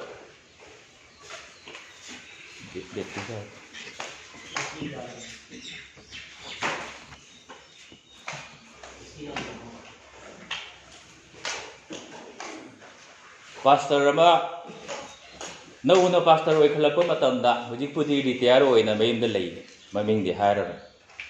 ꯏꯚꯥꯟꯖꯦꯂꯤꯁ ꯃꯌꯥꯝ ꯒ꯭ꯔꯨꯞ ꯋꯥꯛ ꯆꯠꯄꯗ ꯇ꯭ꯔꯦꯛ ꯌꯦꯟꯕ ꯆꯠꯄꯗ ꯃꯥꯁꯨ ꯆꯠꯄꯖꯥꯠ ꯑꯗꯩ ꯃꯣꯏꯒꯤ ꯖꯥꯠ ꯂꯩꯕ ꯃꯣꯏꯒꯤ ꯃꯤꯁꯤꯡ ꯂꯩꯕ ꯃꯐꯝꯁꯤꯒ ꯆꯠꯄꯁꯤꯗ ꯍꯅꯨꯕꯤ ꯑꯃ ꯁꯨꯝꯖꯤꯠꯀ ꯄꯥꯏꯊꯣꯔꯛꯑꯒ ꯀꯟꯕꯩ ꯃꯑꯣꯡꯗ ꯅꯪ ꯈ꯭ꯔꯤꯁꯇꯥꯟ ꯂꯥ ꯍꯥꯏꯅ ꯍꯪꯕ ꯃꯇꯝꯗ ꯅꯠꯇꯦ ꯑꯩ ꯄ꯭ꯔꯣꯆꯥꯔꯣꯛꯅꯤ ꯑꯩ ꯈꯨꯝꯃꯦ खितंग थैरगने ख्रिस्तानी हाइबसिदि हाइनिंगदब प्रोचार हाइदि वपाउ हुंदुको मी हाइ इवांजेलिस्ट हाइ अदुगुमसे ओइबा जाबनि ngसाइना हाइदो अखोइगि मिकु पुंजा खुदिंगदा पुंसिगी मिकु पुंजा खुदिंगसिदा चांगेना थल्लिबनि अखोइना खन्थहौदबा मिकुप्तसु मीसिंगी मांगदा यीशुबु जाबिदबा मी ओइबा जा यीशुगी सेवकसिंगी मरकसु मसि थोखिददा माउ फार मतमदा माउ बिचार तौबि मतम अदुदा सेवकसिंगी मरकत ख्वाइदि साथीबा सेवकसिंगी मिंग लिस्ट बाइबलदा जावबदसु नंबर 1 दा लेबा पीटर हाइबनि पासे यीशुबु जाबिखिदबा मी प्रभु यीशु मांगजौना हाइदोकिरा जेला बद खोंग थेंगैदा नंगना एबो अहुम लग जाबिरोय है मदुगदि मान हे करिगि जाबिरोय दुबा हाय खुतानी गतवने अदु मादा खंगौदबा मिकुप्ता अतै कनाम लादसु मादि लातना यीशुगी मतुंग दुम इंदा पुरोहितेगे सुमांगदसु मथंग मथंग दुम इना यीशुसे कमाय मोइ तौइनो कैतौइना जेंग लाइ इक खंगौददा नुपि नंग सुवागे बिनतरा मागा चमिनरा मदतरा ना इनतिए मा अदुमाय मथंग मथंग हुम लगदि जेल लाबो खोंगपदो माय मराय था प्रभु यीशुदा जेल लाबो खोंगद्रिगैदा नंगना हुम लगैबो जाबिरोय हाइबदो मागिदबो बोरगि मसक ओय जेल लाबो नोंगा नंगाय खोंगपो मतले मा पुनिंग सले प्रभुना साय हारमदो अदो मा पुनिंग हो ओ खोंगना कपते पुनिंग होदना मागी पुंसी अदो ख्रिस्टगी नमक अथोखी अकीब लेतना यीशुगी थौबन तौखी मर्डर ओइसी ngasi numina sida ekoi afaba kristani isori thawaloni haina leiringe sida ekoi da khanghauda mikupta khangna oirabasu khanghauda oirabasu yesu bu jagi da mi oiri haibase aki bangi masak maram ne ekoi da yesu bu jagi da mi oira taragadi yesu da olegi rakwa matamda mana taimang parabu wai diba matam aduda mana sai bu jagi roi madu thok dharaba ekoi kesinsi प्रभु यीशु अमूल लेगिरबलो नंगोय थोरांग नंगाइदली ए थोरांग लोइरे हाय बलोइना लोइना यीशु की बिंगा जाबी दबा मी ओइदरनबा एखोय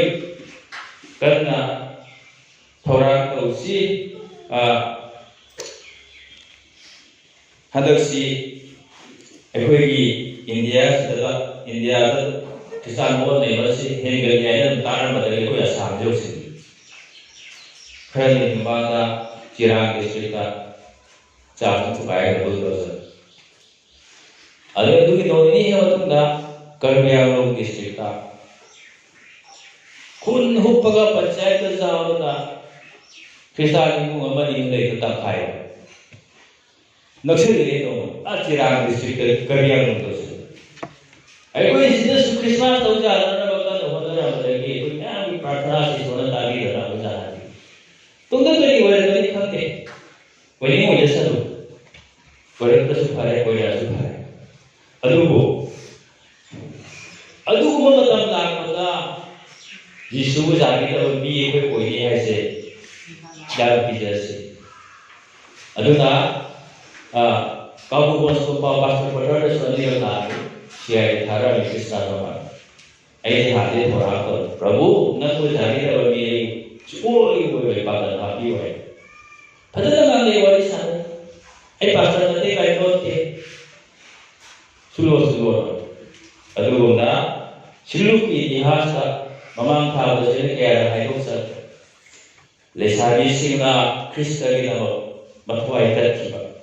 Krishna ko jagi da mi wo ikitaba imung manung hubna Krishna ko jagi da mi wo ikitaba handaksi Central Krishna Nagaru Conference ekoi Krishna Nagaru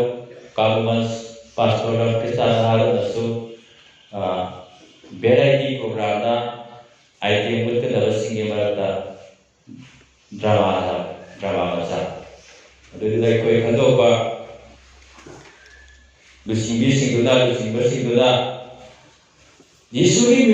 tungina wai le hai wai sei buka wai le na ba drama masa tausi metero da thora to gi wai na hai adu di thora sto da ai pun se mu do thoi li wai ko han de su khang ya tu khang do jawra Yisuri tungina wai le hai basi ekoi gi Presbyterian Church of India General Assembly की मदद से थोक बताओ आप थोड़े दिन आगे से जाते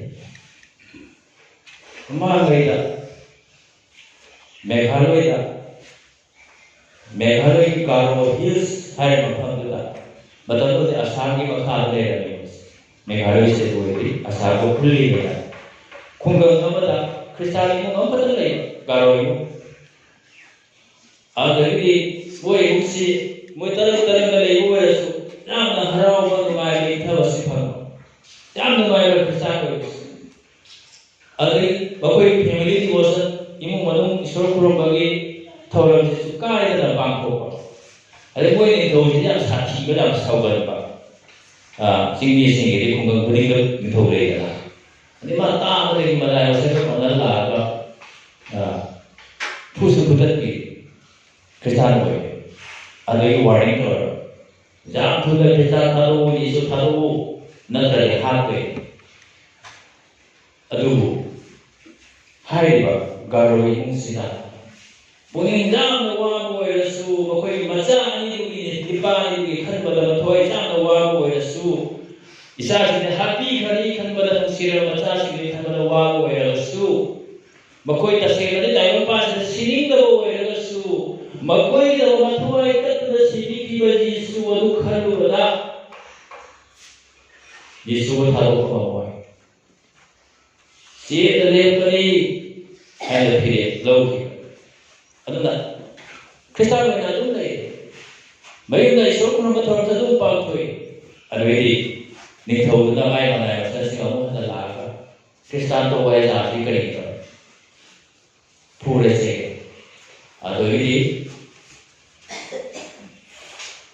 Masani pari si garo iti hai na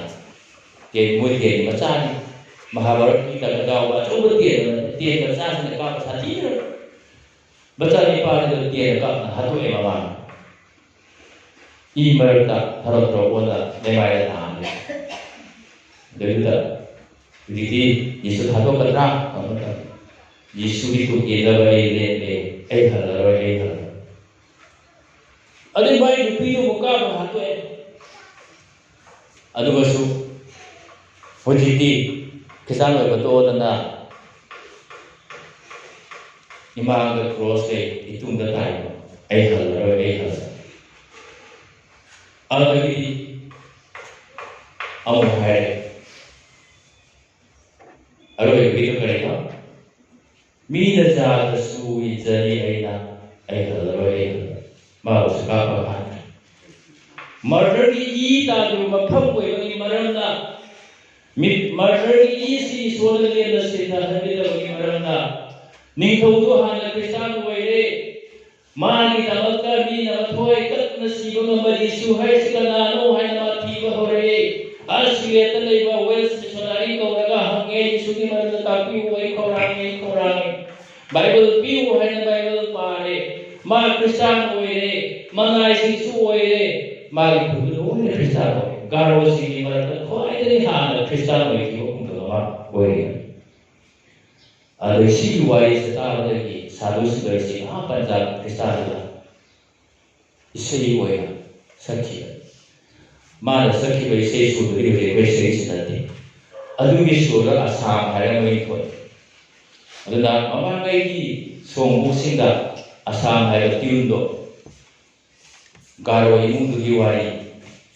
ꯃꯈꯣꯏꯅ ꯍꯥꯏꯔꯝꯕ ꯅꯤꯄꯥꯗꯨꯅ ꯍꯥꯏꯔꯝꯕ ꯁꯥꯗꯨ ꯁꯨꯟꯗꯔꯁꯤꯡꯅ ꯏꯁꯩ ꯑꯣꯏꯅ ꯂꯦꯡꯊꯣꯛꯑ ꯁꯛꯈꯤꯕ ꯍꯧꯖꯤꯛ ꯑꯩꯈꯣꯏꯅ ꯁꯛꯏꯁꯤꯗꯤ ꯑꯃꯦꯔꯤꯀꯥꯟ ꯏꯁꯩꯒ ꯅꯤꯄꯥꯗ ꯄꯥꯟꯈꯤꯕ ꯁꯨꯔꯅꯤ ꯑꯗꯨꯝ ꯍꯥꯏꯅꯤꯡꯉꯥꯏ ꯃꯌꯥꯝ ꯂꯩ ꯃꯤꯁꯤꯡꯗꯗꯤ ꯊꯋꯥꯏꯅ ꯄꯣꯊꯥ ꯑꯣꯏꯅ ꯄꯤꯔꯒ ꯖꯤꯁꯨꯕꯨ ꯖꯥꯕꯤꯗꯕ ꯇꯧꯈꯤꯗꯕ ꯑꯩ ꯖꯤꯁꯨꯕꯨ ꯖꯥꯕꯤꯗꯕ ꯃꯤ ꯑꯣꯏꯅꯤ ꯍꯥꯏꯕꯁꯤ ꯀꯤꯕꯒꯤ ꯃꯔꯝꯗ ꯃꯊꯋꯥꯏꯗ ꯄꯣꯊꯥ ꯑꯣꯏꯅ ꯄꯤꯈꯤꯕꯅꯤ ꯏꯊꯋꯥꯏ ꯀꯠꯄꯗꯤ ꯂꯥꯏꯕꯅꯤ ꯑꯩꯒꯤ ꯅꯨꯄꯤ ꯏꯃꯥꯡꯗ ꯃꯤꯅ ꯍꯥꯠꯈꯤꯅꯤ ꯍꯥꯏꯁꯤ ꯌꯥꯝ ꯂꯨꯕꯅꯤ ꯑꯩꯒꯤ ꯏꯆꯥ ꯄꯤꯛꯂꯤꯕ ꯑꯅꯤ ꯃꯤꯅ ꯏꯃꯥꯡꯗ ꯍꯥꯠꯈꯤꯅꯤ ꯍꯥꯏꯕꯁꯤ ꯈꯟꯕꯗ ꯃꯤꯒꯤ ꯄꯨꯛꯅꯤꯡ ꯑꯣꯟꯅꯔꯤꯕꯅꯤ ꯑꯗꯨꯕꯨ ꯌꯤꯁꯨꯒꯤ ꯃꯤꯡꯗ ꯏꯀꯥꯏꯕ ꯌꯤꯁꯨꯕꯨ ꯖꯥꯕꯤꯗꯕ ꯃꯤ ꯑꯩ ꯑꯣꯏꯔꯔꯣꯏ ꯍꯥꯏꯗꯨꯅ ꯊꯋꯥꯏ ꯀꯠꯈꯤꯕ ꯉꯥꯛꯇꯅꯤ ꯑꯗꯨꯅ ꯉꯁꯤ ꯑꯩꯈꯣꯏ ꯍꯤꯔꯝ ꯑꯁꯤꯅ ꯑꯩꯈꯣꯏꯗ ꯏꯟꯁꯤꯟꯕꯤꯔꯤꯕꯗꯤ ꯑꯩꯈꯣꯏ ꯌꯤꯁꯨꯕꯨ ꯖꯥꯕꯤꯗꯕ ꯃꯤ ꯑꯣꯏꯔꯔꯣꯏ ꯁꯤ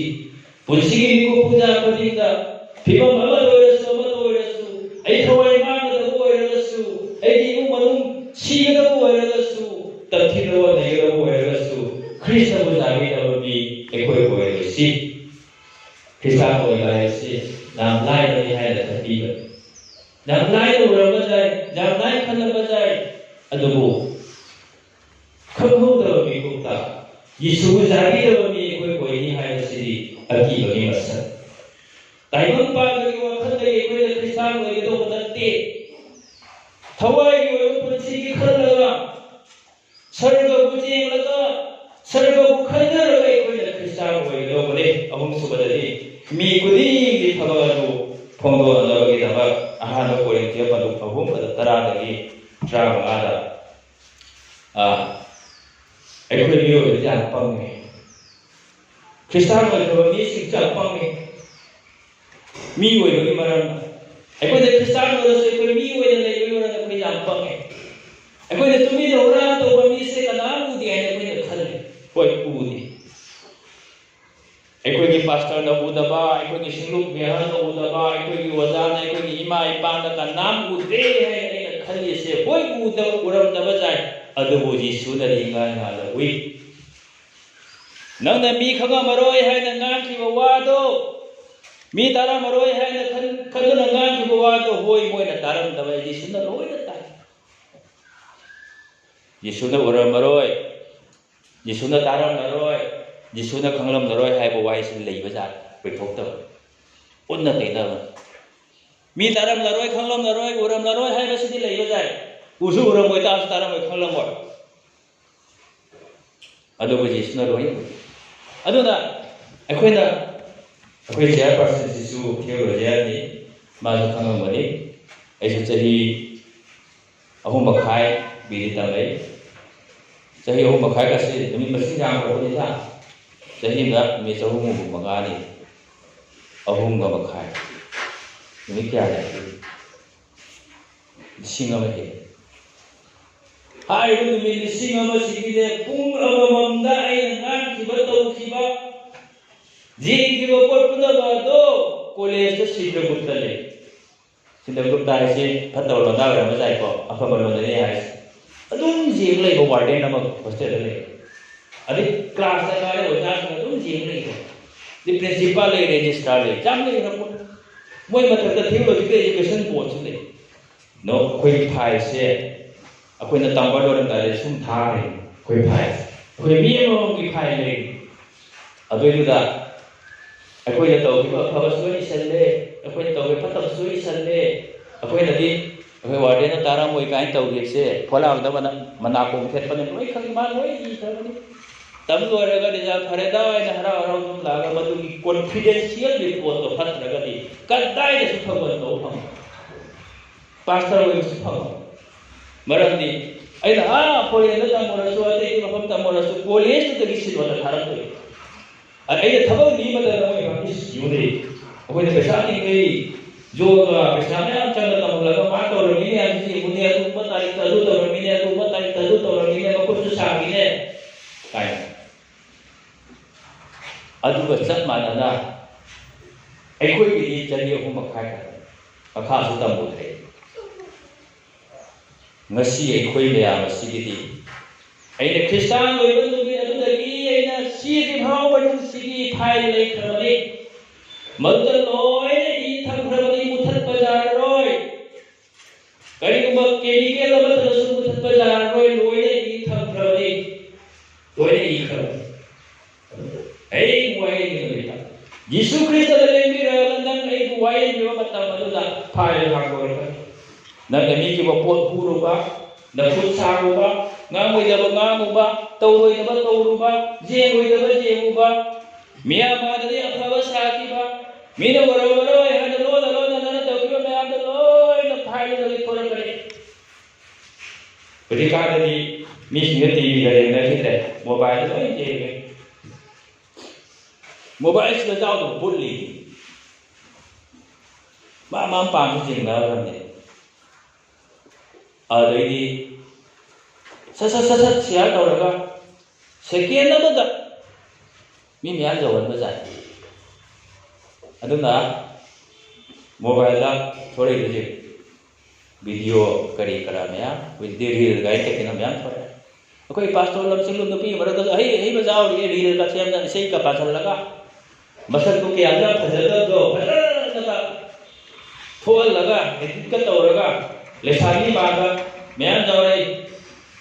ꯃꯇꯝꯁꯤꯒꯤ ꯏꯔꯥꯡ ꯄꯥꯔꯁꯣꯅꯦꯜ ꯑꯣꯏꯅ ꯀꯅꯥꯗꯁꯨ ꯍꯥꯏ ꯑꯗꯨꯒꯩꯗꯤ ꯍꯌꯦꯡ ꯌꯤꯁꯨ ꯈ꯭ꯔꯤꯁꯇꯗ ꯂꯥꯛꯑꯒ ꯅꯪꯒꯤ ꯃꯣꯕꯥꯏꯜꯗꯒꯤ ꯍꯦꯟꯅ ꯆꯥꯎꯕ ꯇꯥꯏꯕꯪꯄꯥꯟꯒꯤ ꯇꯤꯚꯤ ꯄꯨꯝꯅꯃꯛꯇꯒꯤ ꯍꯦꯟꯅ ꯄꯥꯛꯄ ꯆꯥꯎꯕ ꯈ꯭ꯋꯥꯏꯗꯒꯤ ꯍꯦꯟꯅ ꯐꯕ ꯍꯧꯖꯤꯛꯀꯤ HD ꯀ꯭ꯋꯥꯂꯤꯇꯤꯒꯁꯤꯒ ꯍꯦꯟꯅ ꯃꯌꯦꯛ ꯁꯦꯡꯕ ꯃꯑꯣꯡꯗ ꯄ꯭ꯔꯤꯊꯤꯕꯤꯒꯤ ꯃꯤ ꯄꯨꯝꯅꯃꯛꯅ ꯎꯕ ꯃꯑꯣꯡꯗ ꯅꯪꯅ ꯇꯧꯈꯤꯕ ꯑꯔꯨꯕ ꯊꯕꯛ ꯂꯣꯏꯅ ꯊꯣꯔꯛꯀꯅꯤ ꯇꯤꯚꯤꯒꯤ ꯏꯁꯀ꯭ꯔꯤꯟꯗ ꯃꯣꯕꯥꯏꯜ ꯏꯁꯀ꯭ꯔꯤꯟꯗ ꯃꯊꯪ ꯊꯣꯔꯛꯄꯗꯣ ꯅꯪ ꯃꯣꯕꯥꯏꯜꯗ ꯌꯥꯝ ꯁꯦꯡꯉꯦ ꯍꯥꯏꯅ ꯈꯜꯂꯝꯕ ꯌꯥꯏ ꯑꯗꯨ ꯍꯦꯟꯅ ꯁꯦꯡꯕ ꯃꯑꯣꯡꯗ ꯑꯗꯨ ꯍꯦꯟꯅ ꯆꯥꯎꯕ ꯃꯑꯣꯡꯗ ꯂꯥꯏꯐ ꯁꯥꯏꯖꯇ ꯂꯣꯏ ꯊꯣꯔꯛꯇꯣꯏ ꯏꯀꯥꯏꯔꯣꯏꯗ꯭ꯔꯥ ꯃꯤ ꯈꯪꯉꯝꯃꯣꯏ ꯍꯥꯏꯅ ꯅꯪꯅ ꯇꯧꯈꯤꯕ ꯃꯌꯥꯝꯗꯣ ꯄ꯭ꯔꯤꯊꯤꯕꯤ ꯄꯨꯝꯕꯒꯤ ꯃꯃꯥꯡꯗ ꯊꯣꯔꯛꯄ ꯃꯇꯝꯗꯨꯗꯗꯤ ꯅꯪ ꯁꯣꯏꯗꯅ ꯏꯀꯥꯏꯒꯅꯤ ꯑꯗꯨꯅ ꯃꯤ ꯈꯪꯉꯝꯃꯔꯣꯏ ꯍꯥꯏꯅ ꯇꯧꯕꯗꯣ ꯈꯪꯉꯝꯗꯕ ꯌꯥꯏ ꯈꯪꯉꯝꯕꯁꯨ ꯌꯥꯏ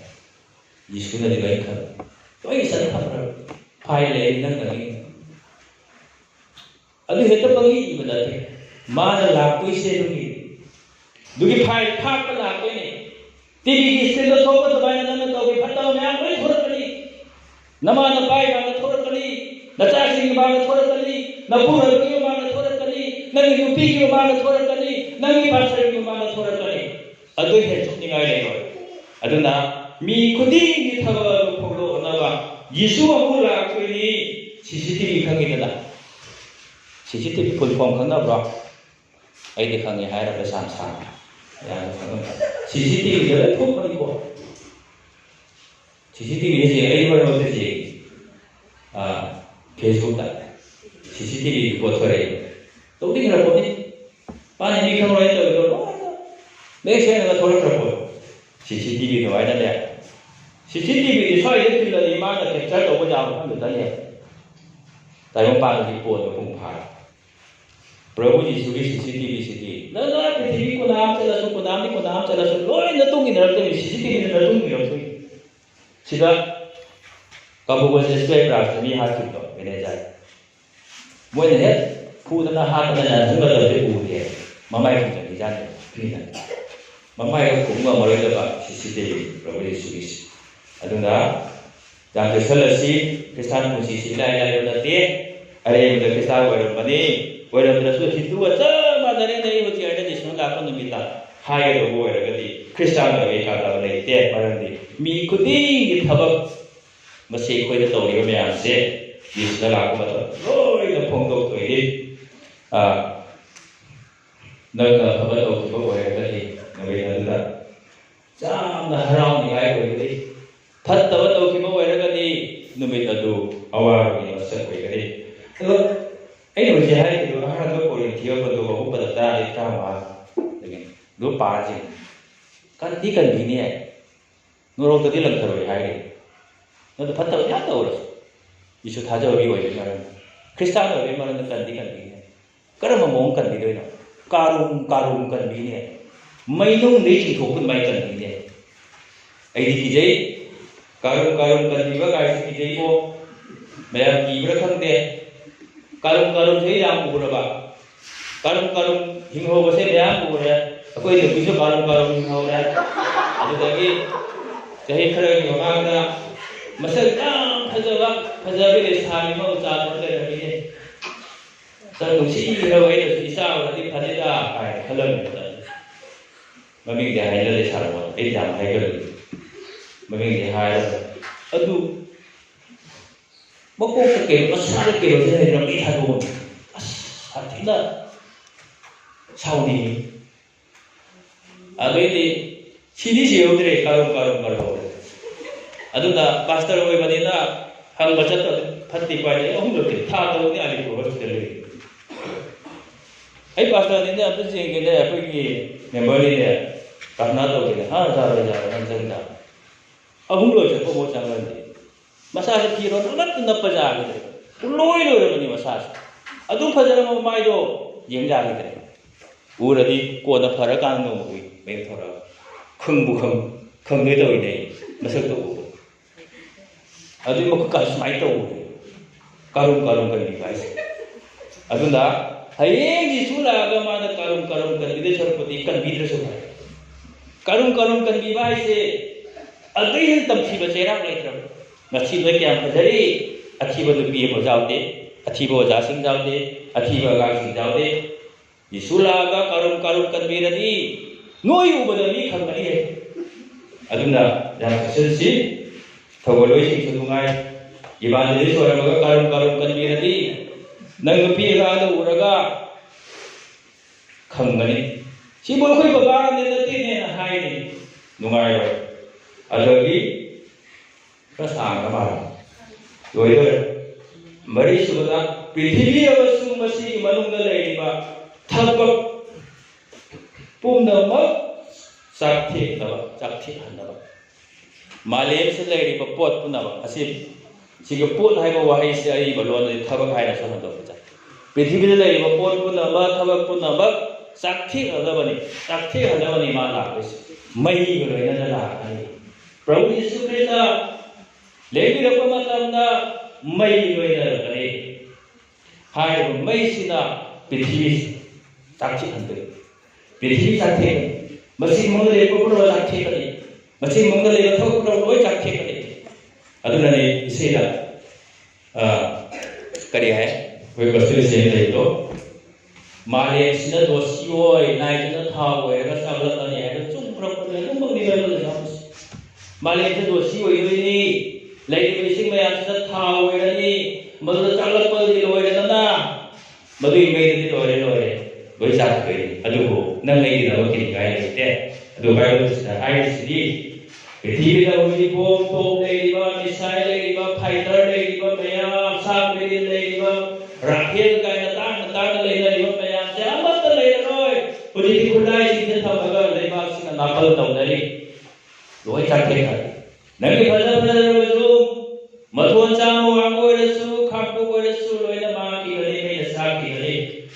मसी मदे की लंदी हैना नंगे थमजैबो पोसु लेहोय लोयना चाके गले तुमना चाके गले मदु पुंदमकी मथक्ता नंगी थबक पुनम लोय चाके गले ताइम पास नंगे तौरिबा मिक्सर तालिबनि तौरिबा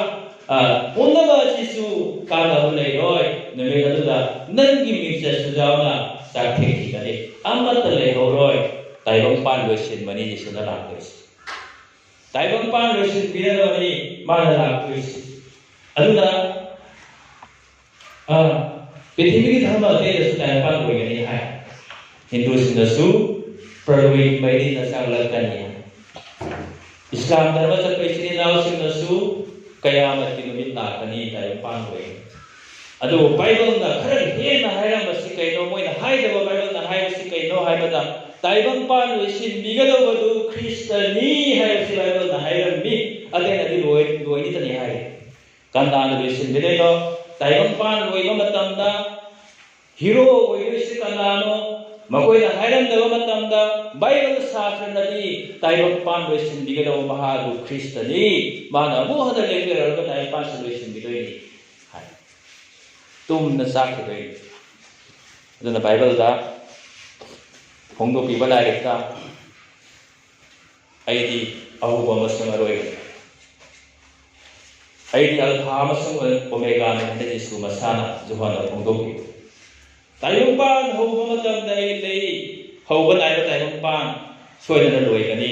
ꯂꯣꯏꯁꯤꯟꯕꯤꯒꯗꯕꯗꯣ ꯑꯩ꯫ ꯑꯗꯨꯅ ꯑꯩ ꯇꯥꯏꯕꯪꯄꯥꯟꯁꯤ ꯁꯣꯏꯗꯅ ꯂꯣꯏꯈꯤꯒꯅꯤ, ꯇꯨꯡꯗ ꯆꯥꯛꯊꯤꯈꯤꯒꯅꯤ, ꯃꯗꯨꯗ ꯆꯥꯛꯍꯧꯗꯅꯕ ꯌꯤꯁꯨꯒꯤ ꯍꯥꯏꯕ ꯏꯟꯕ, ꯌꯤꯁꯨꯕꯨ ꯊꯥꯖꯕ, ꯃꯥꯒꯤ ꯊꯧꯒꯜ ꯊꯋꯥꯏ ꯌꯥꯎꯅ ꯇꯧꯕ ꯃꯤ ꯑꯃ ꯑꯩꯈꯣꯏ ꯑꯣꯏꯕꯁꯤ ꯇꯉꯥꯏ ꯐꯗꯕꯅꯤ꯫ ꯑꯗꯨꯗꯒꯤ ꯃꯥꯒꯤꯗꯃꯛ ꯑꯋꯥ ꯑꯅꯥ ꯐꯪꯂꯤꯕꯁꯤꯡꯕꯨ ꯄꯣꯊꯥꯍꯟꯕꯤꯅꯅꯕ, ꯃꯥꯒꯤꯗꯃꯛ ꯑꯋꯥ ꯑꯅꯥ ꯈꯥꯡꯂꯤꯕꯁꯤꯡꯕꯨ ꯄꯣꯊꯥꯍꯟꯕꯤꯅꯅꯕ ꯌꯤꯁꯨꯅ ꯑꯃꯨꯛ ꯂꯥꯛꯀꯗꯧꯔꯤꯕꯅꯤ꯫ ꯌꯦꯡꯉꯨ ꯑꯩ ꯊꯨꯅ ꯂꯥꯛꯀꯗꯧꯔꯤ ꯍꯥꯏꯅ ꯃꯥꯅ ꯍꯥꯏꯕꯁꯤ ꯅꯈꯣꯏꯕꯨ ꯄꯣꯊꯥꯍꯟꯕꯤꯕ ꯑꯩ ꯂꯥꯛꯀꯗꯧꯔꯤ ꯍꯥꯏꯔꯤꯕꯅꯤ꯫ ꯌꯤꯁꯨꯒꯤ ꯃꯤꯡꯒꯤꯗꯃꯛ ꯑꯋꯥ ꯑꯅꯥ ꯈꯥꯡꯈꯤꯕ, ꯌꯤꯁꯨꯒꯤ ꯃꯤꯡꯒꯤꯗꯃꯛ ꯂꯥꯏꯔꯈꯤꯕ, ꯌꯤꯁꯨꯒꯤ ꯃꯤꯡꯒꯤꯗꯃꯛ ꯏꯀꯥꯏꯕ ꯈꯥꯡꯈꯤꯕ, ꯌꯤꯁꯨꯒꯤ ꯃꯤꯡꯒꯤꯗꯃꯛ ꯑꯣꯠ ꯅꯩꯕ ꯈꯥꯡꯈꯤꯕ, ꯇꯥꯏꯕꯪꯄꯥꯟꯗꯒꯤ ꯃꯤꯅ ꯈꯪꯉꯝꯃꯔꯣꯏꯗ ꯑꯩꯅ ꯉꯁꯤ ꯈꯥꯡꯉꯤꯁꯦ ꯍꯥꯏꯕ ꯀꯌꯥ ꯑꯩꯈꯣꯏꯅ ꯊꯦꯡꯅꯕ ꯇꯥꯔꯁꯨ, ꯄ꯭ꯔꯚꯨ ꯌꯤꯁꯨ ꯈ꯭ꯔꯤꯁꯇꯅ ꯍꯥꯏ, ꯃꯥꯅ ꯂꯩꯔꯤꯉꯩꯗꯁꯨ ꯊꯕꯛ ꯋꯥꯅ ꯁꯨꯕ ꯑꯃꯁꯨꯡ ꯄꯣꯠꯂꯨꯕ ꯄꯨꯝꯅꯃꯛ ꯑꯩꯉꯣꯟꯗ ꯆꯪꯖꯔꯕꯨ, ꯑꯩꯅ ꯅꯈꯣꯏꯕꯨ ꯄꯣꯊꯥꯍꯟꯕꯤꯒꯅꯤ ꯍꯥꯏꯅ ꯇꯥꯏꯕꯪꯄꯥꯟꯗꯒꯤ ꯑꯔꯣꯏꯕ ꯅꯨꯃꯤꯠ ꯑꯗꯨꯗꯁꯨ ꯌꯤꯁꯨ ꯈ꯭ꯔꯤꯁꯇꯅ ꯂꯦꯡꯕꯤꯔꯛꯂꯒ ꯑꯃꯨꯛ ꯍꯟꯅ ꯂꯦꯡꯕꯤꯔꯛꯂꯦ ꯍꯥꯏꯔꯒ ꯇꯥꯏꯕꯪꯄꯥꯟꯕꯨ ꯋꯥꯌꯦꯜꯂꯤꯕ ꯃꯇꯝꯗꯁꯨ, ꯍꯦ ꯑꯩꯒꯤ ꯅꯨꯡꯁꯤꯔꯕ ꯏꯆꯥꯁꯥ, ꯑꯩꯒꯤ ꯃꯤꯡꯒꯤꯗꯃꯛ ꯅꯈꯣꯏꯅ ꯈꯥꯡꯈꯤꯕ ꯑꯋꯥ ꯃꯌꯥꯝ ꯑꯩ ꯂꯣꯏꯅ ꯈꯪꯉꯤꯅꯦ, ꯍꯧꯖꯤꯛꯇꯤ ꯅꯈꯣꯏ ꯄꯣꯊꯥꯖꯔꯣ, ꯂꯣꯝꯕ ꯅꯥꯏꯗꯅ ꯄꯣꯊꯥꯖꯔꯣ ꯍꯥꯏꯅ ꯑꯩꯈꯣꯏꯕꯨ ꯄꯣꯊꯥꯍꯟꯕꯤꯒꯅꯤ꯫ ꯃꯇꯝ ꯑꯗꯨꯗ ꯑꯩꯈꯣꯏꯕꯨ ꯑꯣꯠ ꯅꯩꯈꯤꯕ, ꯑꯩꯈꯣꯏꯕꯨ ꯋꯥꯍꯟꯕꯤꯈꯤꯕ ꯃꯌꯥꯝ ꯑꯗꯨꯅ ꯑꯋꯥꯕ ꯈꯥꯡꯒꯅꯤ꯫ ꯍꯧꯖꯤꯛ ꯃꯈꯣꯏꯅ ꯅꯨꯡꯉꯥꯏꯔꯤ, ꯑꯩꯈꯣꯏꯅ ꯋꯥꯏ꯫ ꯃꯇꯝ ꯑꯗꯨꯗ ꯌꯤꯁꯨ ꯈ꯭ꯔꯤꯁꯇꯅ ꯇꯥꯏꯕꯪꯄꯥꯟꯕꯨ ꯋꯥꯌꯦꯜꯂꯤꯕ ꯃꯇꯝ ꯑꯗꯨꯗ ꯑꯩꯈꯣꯏꯕꯨ ꯅꯨꯡꯉꯥꯏꯍꯟꯕꯤꯒꯅꯤ, ꯄꯣꯊꯥꯍꯟꯕꯤꯒꯅꯤ, ꯃꯈꯣꯏ ꯋꯥꯒꯅꯤ꯫ ꯃꯁꯤ ꯑꯩꯅ ꯍꯥꯏꯕ ꯅꯠꯇꯦ, ꯁꯥꯁꯇ꯭ꯔꯒꯤ ꯋꯥꯍꯩꯅ ꯍꯥꯏꯕꯅꯤ꯫ ꯏꯔꯣꯏ ꯂꯣꯏꯕꯗꯗꯤ ꯑꯩꯈꯣꯏꯒꯤ ꯊꯤꯝꯁꯤꯗ ꯇꯥꯎ ꯐꯣꯡꯗꯣꯛꯈꯤꯕ ꯀꯨꯟꯅꯤꯊꯣꯏꯒꯤ ꯇꯔꯥꯅꯤꯊꯣꯏꯗ ꯉꯁꯥꯏ ꯑꯩꯈꯣꯏꯅ ꯄꯥꯊꯣꯛꯄꯗꯨꯗ ꯌꯥꯎꯈꯤꯕꯗꯨ ꯑꯩ ꯑꯃꯨꯛ ꯍꯟꯅ ꯄꯥꯊꯣꯛꯆꯒꯦ꯫ ꯌꯦꯡꯉꯨ ꯑꯩ ꯊꯨꯅ ꯂꯥꯛꯀꯗꯧꯔꯤ, ꯑꯗꯨꯒ ꯑꯩꯒꯤ ꯃꯅꯥꯕꯨ ꯃꯤ ꯈꯨꯗꯤꯡꯗ ꯃꯥꯒꯤ ꯃꯥꯒꯤ ꯊꯕꯛ ꯇꯧꯈꯤꯕꯒꯤ ꯃꯇꯨꯡ ꯏꯟꯅ ꯄꯤꯕꯤꯅꯅꯕ ꯑꯩꯒ ꯂꯣꯏꯅꯔꯛꯈꯤ꯫ ꯑꯩꯒꯤ ꯃꯅꯥꯗꯨ ꯃꯤ ꯈꯨꯗꯤꯡꯗ ꯃꯥꯒꯤ ꯃꯥꯒꯤ ꯊꯕꯛ ꯇꯧꯈꯤꯕꯒꯤ ꯃꯇꯨꯡ ꯏꯟꯅ ꯄꯤꯕꯤꯅꯅꯕ ꯑꯩ ꯂꯣꯏꯅꯔꯛꯈꯤ꯫ ꯏꯁꯩꯗꯁꯨ ꯃꯅꯥ ꯄꯤꯕ ꯌꯤꯁꯨ ꯂꯣꯏꯅꯔꯛꯀꯅꯤ ꯍꯥꯏꯅ ꯏꯁꯩ ꯂꯩꯈ꯭ꯔꯕ ꯁꯥꯎ꯫ ꯑꯗꯨꯉꯩ ꯇꯥꯏꯕꯪꯄꯥꯟꯗ ꯃꯤ ꯑꯣꯏꯅ ꯁꯥꯏꯑꯣꯟꯕꯤꯗꯨꯅ ꯂꯥꯛꯈꯤꯕ ꯃꯇꯝ ꯑꯗꯨꯗ ꯀꯔꯤꯝ ꯂꯣꯏꯅꯔꯛꯈꯤꯗꯦ, ꯀꯔꯤꯝ ꯌꯥꯎꯔꯛꯈꯤꯗꯦ, ꯀꯔꯤꯝ ꯄꯨꯔꯛꯈꯤꯗꯦ, ꯌꯥꯝꯅ ꯇꯣꯟꯅ ꯅꯣꯂꯨꯛꯅ ꯄꯣꯛꯄꯤꯈꯤ꯫ ꯑꯃꯨꯛ ꯍꯟꯅ ꯂꯥꯛꯄꯤꯒꯗꯕ ꯃꯇꯝ ꯑꯁꯤꯗꯤ ꯃꯗꯨꯒꯤ ꯄꯨꯔꯥ ꯍꯣꯠꯅꯕ, ꯃꯇꯤꯛ ꯃꯉꯥꯜ ꯂꯣꯏꯅꯅ ꯃꯥ ꯂꯥꯛꯀꯅꯤ꯫ ꯑꯗꯨꯒ ꯂꯣꯏꯅꯅ ꯃꯥ ꯈꯨꯠ ꯍꯥꯡꯅ ꯂꯥꯛꯑꯔꯣꯏ, ꯈꯨꯠ ꯍꯥꯡꯅ ꯂꯥꯛꯂꯣꯏ, ꯃꯅꯥ ꯂꯣꯏꯅꯔꯛꯀꯅꯤ꯫ ꯍꯥꯏꯔꯤꯕ ꯃꯅꯥꯁꯤ ꯃꯥꯅ ꯇꯧꯈꯤꯕ ꯊꯕꯛꯇꯨꯒꯤ ꯃꯇꯨꯡ ꯏꯟꯅ ꯇꯣꯉꯥꯟ ꯇꯣꯉꯥꯟꯕ ꯃꯅꯥ ꯐꯪꯒꯅꯤ꯫ ꯍꯣꯔꯦꯟ ꯅꯨꯃꯤꯗꯥꯡꯗ ꯑꯩꯈꯣꯏꯅꯁꯨ ꯃꯅꯥ ꯌꯦꯡꯒꯅꯤ ꯍꯥꯏ ꯄ꯭ꯔꯣꯒ꯭ꯔꯥꯝꯗ ꯌꯥꯎꯏ꯫ ꯃꯅꯥꯗꯤ ꯂꯣꯏ ꯐꯪꯕ ꯌꯥꯏ, ꯑꯗꯨꯕꯨ ꯑꯃꯒ ꯃꯥꯟꯅꯗꯕ ꯌꯥꯏ, ꯃꯥꯟꯅꯔꯝꯕꯁꯨ ꯌꯥꯏ ꯈꯪꯗꯦ꯫ ꯑꯗꯨꯕꯨ ꯄ꯭ꯔꯚꯨ ꯌꯤꯁꯨ ꯈ꯭ꯔꯤꯁꯇ ꯂꯦꯡꯕꯤꯔꯛꯄ ꯃꯇꯝꯗ ꯃꯥꯅ ꯂꯣꯏꯅꯔꯛꯀꯗꯧꯕ ꯃꯅꯥꯁꯤ ꯑꯃꯒ ꯃꯥꯟꯅꯔꯣꯏ, ꯃꯥꯅ ꯇꯧꯈꯤꯕꯗꯨꯒꯤ ꯃꯇꯨꯡ ꯏꯟꯅ ꯃꯅꯥ ꯐꯪꯒꯅꯤ꯫ ꯑꯗꯨꯅ ꯃꯁꯤꯁꯤꯗ ꯑꯩꯈꯣꯏꯗ ꯅꯤꯡꯁꯤꯡꯃꯤꯟꯅꯕ ꯌꯥꯕꯗꯤ ꯀꯩꯅꯣ ꯍꯥꯏꯕꯗ, ꯌꯤꯁꯨꯅ ꯑꯃꯨꯛ ꯂꯥꯛꯇꯣꯏꯁꯦ ꯑꯩꯈꯣꯏꯕꯨ ꯀꯟꯕꯤꯅꯕ ꯂꯥꯛꯇꯣꯏ ꯅꯠꯇꯦ, ꯃꯅꯥ ꯄꯤꯕ ꯂꯥꯛꯇꯣꯏ꯫ ꯃꯥꯅ ꯑꯍꯥꯟꯕ ꯂꯥꯛꯈꯤꯕꯗꯣ ꯕꯦꯊꯂꯦꯍꯦꯝꯒꯤ ꯁꯪꯁꯪꯗ ꯌꯥꯝꯅ ꯇꯣꯟꯅ ꯄꯣꯛꯄꯤꯈꯤꯕꯗꯣ, ꯃꯤ ꯑꯣꯏꯅ ꯁꯥꯏꯑꯣꯟꯕꯤꯈꯤꯕꯗꯣ ꯑꯩꯈꯣꯏꯕꯨ ꯀꯟꯕꯤꯅꯕ ꯂꯥꯛꯈꯤ꯫ ꯑꯃꯨꯛ ꯍꯟꯅ ꯂꯥꯛꯇꯣꯏꯁꯤꯗꯤ ꯑꯩꯈꯣꯏꯕꯨ ꯀꯟꯕꯤꯅꯕ ꯅꯠꯇꯦ, ꯑꯩꯈꯣꯏꯗ ꯃꯅꯥ ꯄꯤꯕ ꯂꯥꯛꯇꯣꯏ꯫ ꯑꯗꯨꯅ ꯉꯁꯤꯁꯤ ꯀꯟꯕꯤꯕꯒꯤ ꯅꯨꯃꯤꯠꯅꯤ, ꯉꯁꯤꯁꯤ ꯂꯥꯛꯂꯤꯕ ꯅꯨꯃꯤꯠꯅꯤ ꯍꯥꯏꯅ ꯁꯥꯁꯇ꯭ꯔꯗ ꯌꯥꯎꯕꯗꯣ ꯍꯧꯖꯤꯛꯁꯨ ꯑꯩꯈꯣꯏꯕꯨ ꯀꯟꯕꯤꯅꯕ ꯌꯤꯁꯨꯅ ꯉꯥꯏꯗꯨꯅ ꯂꯩꯔꯤ ꯑꯩꯒꯤ ꯀꯟꯕꯤꯕ ꯄꯨꯅꯤ ꯑꯩꯒꯤ ꯊꯃꯣꯏꯒꯤ ꯅꯤꯡꯊꯧꯅꯤ ꯍꯥꯏꯅ ꯊꯥꯖꯕ ꯃꯤ ꯈꯨꯗꯤꯡꯅ ꯂꯦꯝꯅ ꯑꯔꯥꯟꯕ ꯐꯪꯒꯅꯤ ꯀꯔꯤꯒꯤꯅꯣ ꯄꯥꯁꯇꯔ ꯈꯤꯇꯪ ꯃꯔꯛꯇ ꯁꯨꯃꯥꯏꯅ ꯍꯥꯏꯔꯤꯁꯦ ꯍꯥꯏꯅ ꯈꯟꯕ꯭ꯔꯥ ꯉꯁꯤꯁꯨ ꯀꯟꯕꯤꯕ ꯐꯪꯗꯕ ꯊꯥꯖꯁꯤꯜꯂꯕ ꯊꯃꯣꯏ ꯁꯦꯡꯅ ꯌꯤꯁꯨꯗꯤ ꯑꯩꯒꯤ ꯀꯟꯕꯤꯕ ꯃꯄꯨꯅꯤ ꯑꯩꯒꯤ ꯊꯃꯣꯏꯒꯤ ꯅꯤꯡꯊꯧꯅꯤ ꯃꯥ ꯅꯠꯇꯅ ꯑꯇꯩ ꯑꯃ ꯂꯩꯔꯝꯗ꯭ꯔꯦ ꯍꯥꯏꯅ ꯊꯥꯖꯕ ꯃꯤꯁꯤꯡꯒꯤꯗꯃꯛꯇꯗꯤ ꯌꯥꯏꯐꯕꯅꯤ ꯑꯗꯨꯒ ꯅꯠꯇꯅ ꯏꯇꯥꯎ ꯇꯥꯎꯕ ꯋꯥꯈꯜꯁꯨ ꯈꯟꯊꯗꯅ ꯑꯩꯈꯣꯏꯅ ꯌꯤꯁꯨꯒꯤ ꯇꯨꯡ ꯏꯟꯕ ꯑꯣꯏꯔꯝꯂꯒꯗꯤ ꯉꯁꯤꯁꯨ ꯌꯤꯁꯨꯅ ꯅꯪꯕꯨ ꯀꯟꯕꯤꯒꯦ ꯍꯥꯏꯅ ꯉꯥꯏꯔꯤ ꯃꯔꯝꯗꯤ ꯀꯟꯕꯤꯕ ꯍꯥꯏꯕꯁꯤ ꯑꯃꯨꯛꯇꯗ ꯂꯣꯏꯕ ꯊꯕꯛ ꯅꯠꯇꯦ ꯀꯟꯕꯤꯈ꯭ꯔꯕꯁꯤꯡ ꯂꯩꯔꯤ ꯀꯟꯕꯤꯔꯤꯕꯁꯤꯡꯁꯨ ꯂꯩꯔꯤ ꯀꯟꯕꯤꯒꯗꯕꯁꯤꯡꯁꯨ ꯂꯩꯔꯤ ꯑꯗꯨꯅ ꯉꯁꯤ ꯆꯞ ꯃꯇꯝꯅꯤ ꯌꯦꯡꯉꯨ ꯑꯩ ꯊꯨꯅ ꯂꯥꯛꯀꯗꯧꯔꯤ ꯌꯤꯁꯨ ꯈ꯭ꯔꯤꯁꯇꯅ ꯍꯥꯏ ꯑꯩꯈꯣꯏꯕꯨ ꯀꯟꯕꯤꯅꯕ ꯂꯥꯛꯇꯣꯏ ꯅꯠꯇꯦ ꯃꯅꯥ ꯄꯤꯕ ꯂꯥꯛꯇꯣꯏꯅꯤ